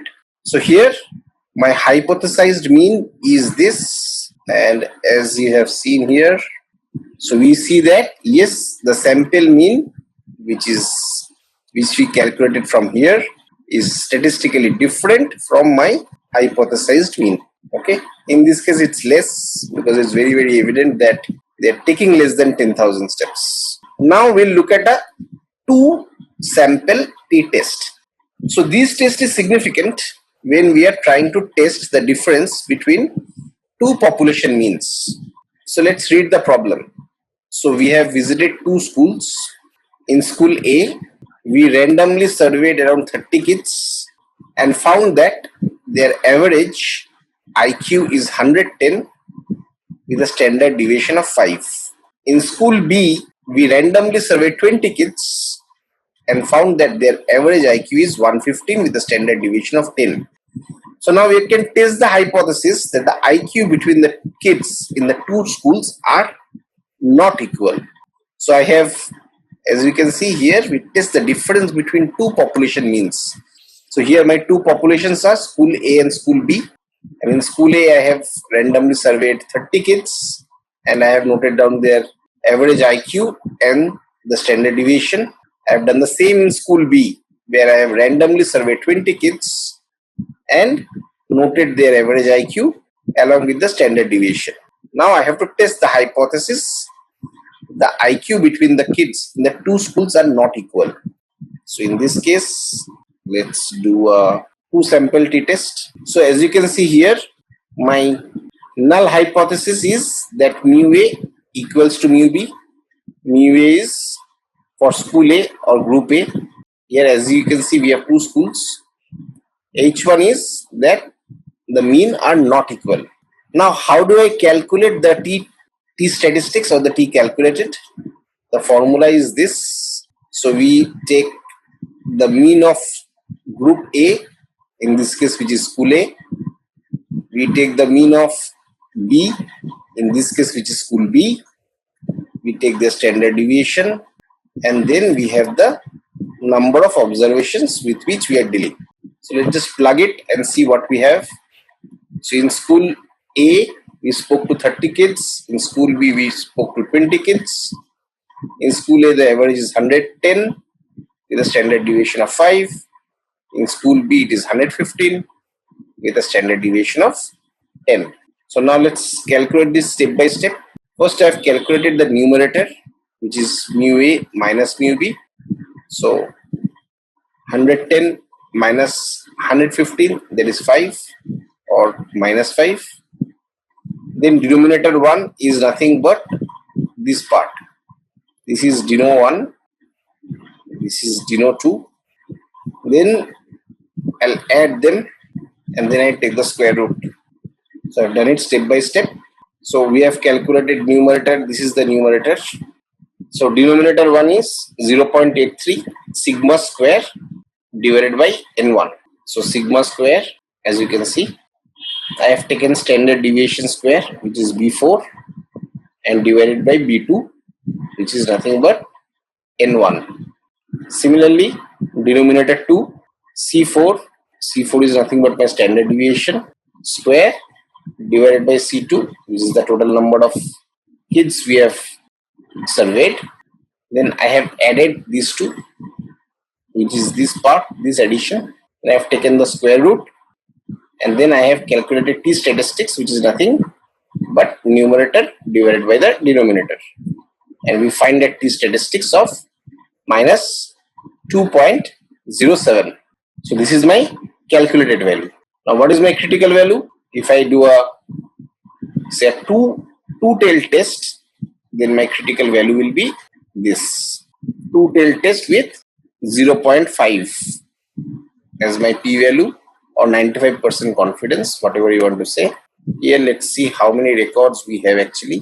So here we are dealing with, here for my bigger case it is n is equal to 30, and here it's n is equal to 20. So in this case both are different. So let's pick n is equal to 20. So here if I look at it, the p-value or the critical value is 2.086 if I pick n is equal to 20. So this is 2.086, this value for n is equal to 20, critical value of 0.05, and I am doing a two-tailed test. So let's take this value. So my critical value is 2.08, and I will put a negative sign, and as we can see that it's like very close, and the t statistics is inside is less than the t critical value. So if I had to draw a graph, if this is my mu and this is my t critical and this is where my t calculated is, very close, it's like neck to neck. So in this case I do not have enough evidence to reject the null hypothesis. In this case I cannot reject the null hypothesis. I hope this is clear. So now we'll move to the last test as far as t-test is concerned, and that is a paired t-test. So we use this test when we are interested in the difference between two variables for the same subject separated by time. Suppose you have studied the score of few students, or say in this case one student, I would say score of a student, pre and post joining a course. Now, assuming that here the data is normal and here also the data is normal, both pre-course and post-course, the question is, do you observe any statistical difference between the scores of the student after joining the course? Which means, did joining the course help the student or not? So here we are looking at the same subject. The same subject is the student separated by time, pre-course and post-course, and we are interested in the difference between the two variables. So let's put these values in Excel. So here I have put these values in Excel, and the way to calculate the t-test is, first we'll calculate the difference, which is this part. We'll calculate the difference square, which we require here, and then the rest is straightforward. So here what we have done is numerator minus 33, which is nothing but difference. Then denominator 1 is 2457. Let's see what do we have for denominator 1. So denominator 1 is nothing but n, which is this. It is nothing but the count multiplied by summation of d square. So here what we'll do is, so multiplied by summation of d square, which we have got from here, the difference square, minus summation of d square, which is this part. So I take the summation of difference, which is something which I've got here. Then I want to subtract this minus this. So denominator 1 minus denominator 2, and I get this value. Now denominator 3 is this entire expression, the numerator versus the denominator. The numerator in this case is this value. This is my numerator, and this part is my denominator. And then finally I take the square root. After that I calculate the t statistics divided by numerator and denominator. So that gives me my t statistic. And here for degrees of freedom 9, we have already seen that the value is 1.833 for one tail test. For two tail test, let's figure out what is the value. This is the value 0.05, 2.26, and the value which we have got is 2.52, so slightly off, which means I can reject the alternate hypothesis, reject the null hypothesis and accept the alternate hypothesis. So that's about paired t-test, where we are pairing for a same subject attributes which are separated over time, pre-test and post-test. The substitute of this test, this paired t-test, we are assuming that this distribution is normal. If this is not normal, then the substitute of this test we'll learn in the later videos. We have something called a Wilcoxon test. So we'll learn about it in the next video. So I hope you have been able to grasp z-test, t-test, hypothesis testing, the formulas, and we have solved 10 problems.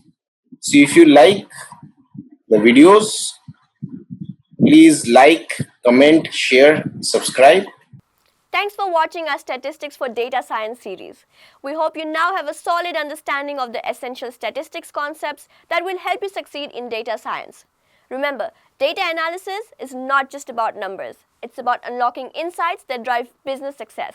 With the skills you've acquired from this tutorial, you're now equipped to turn data into action.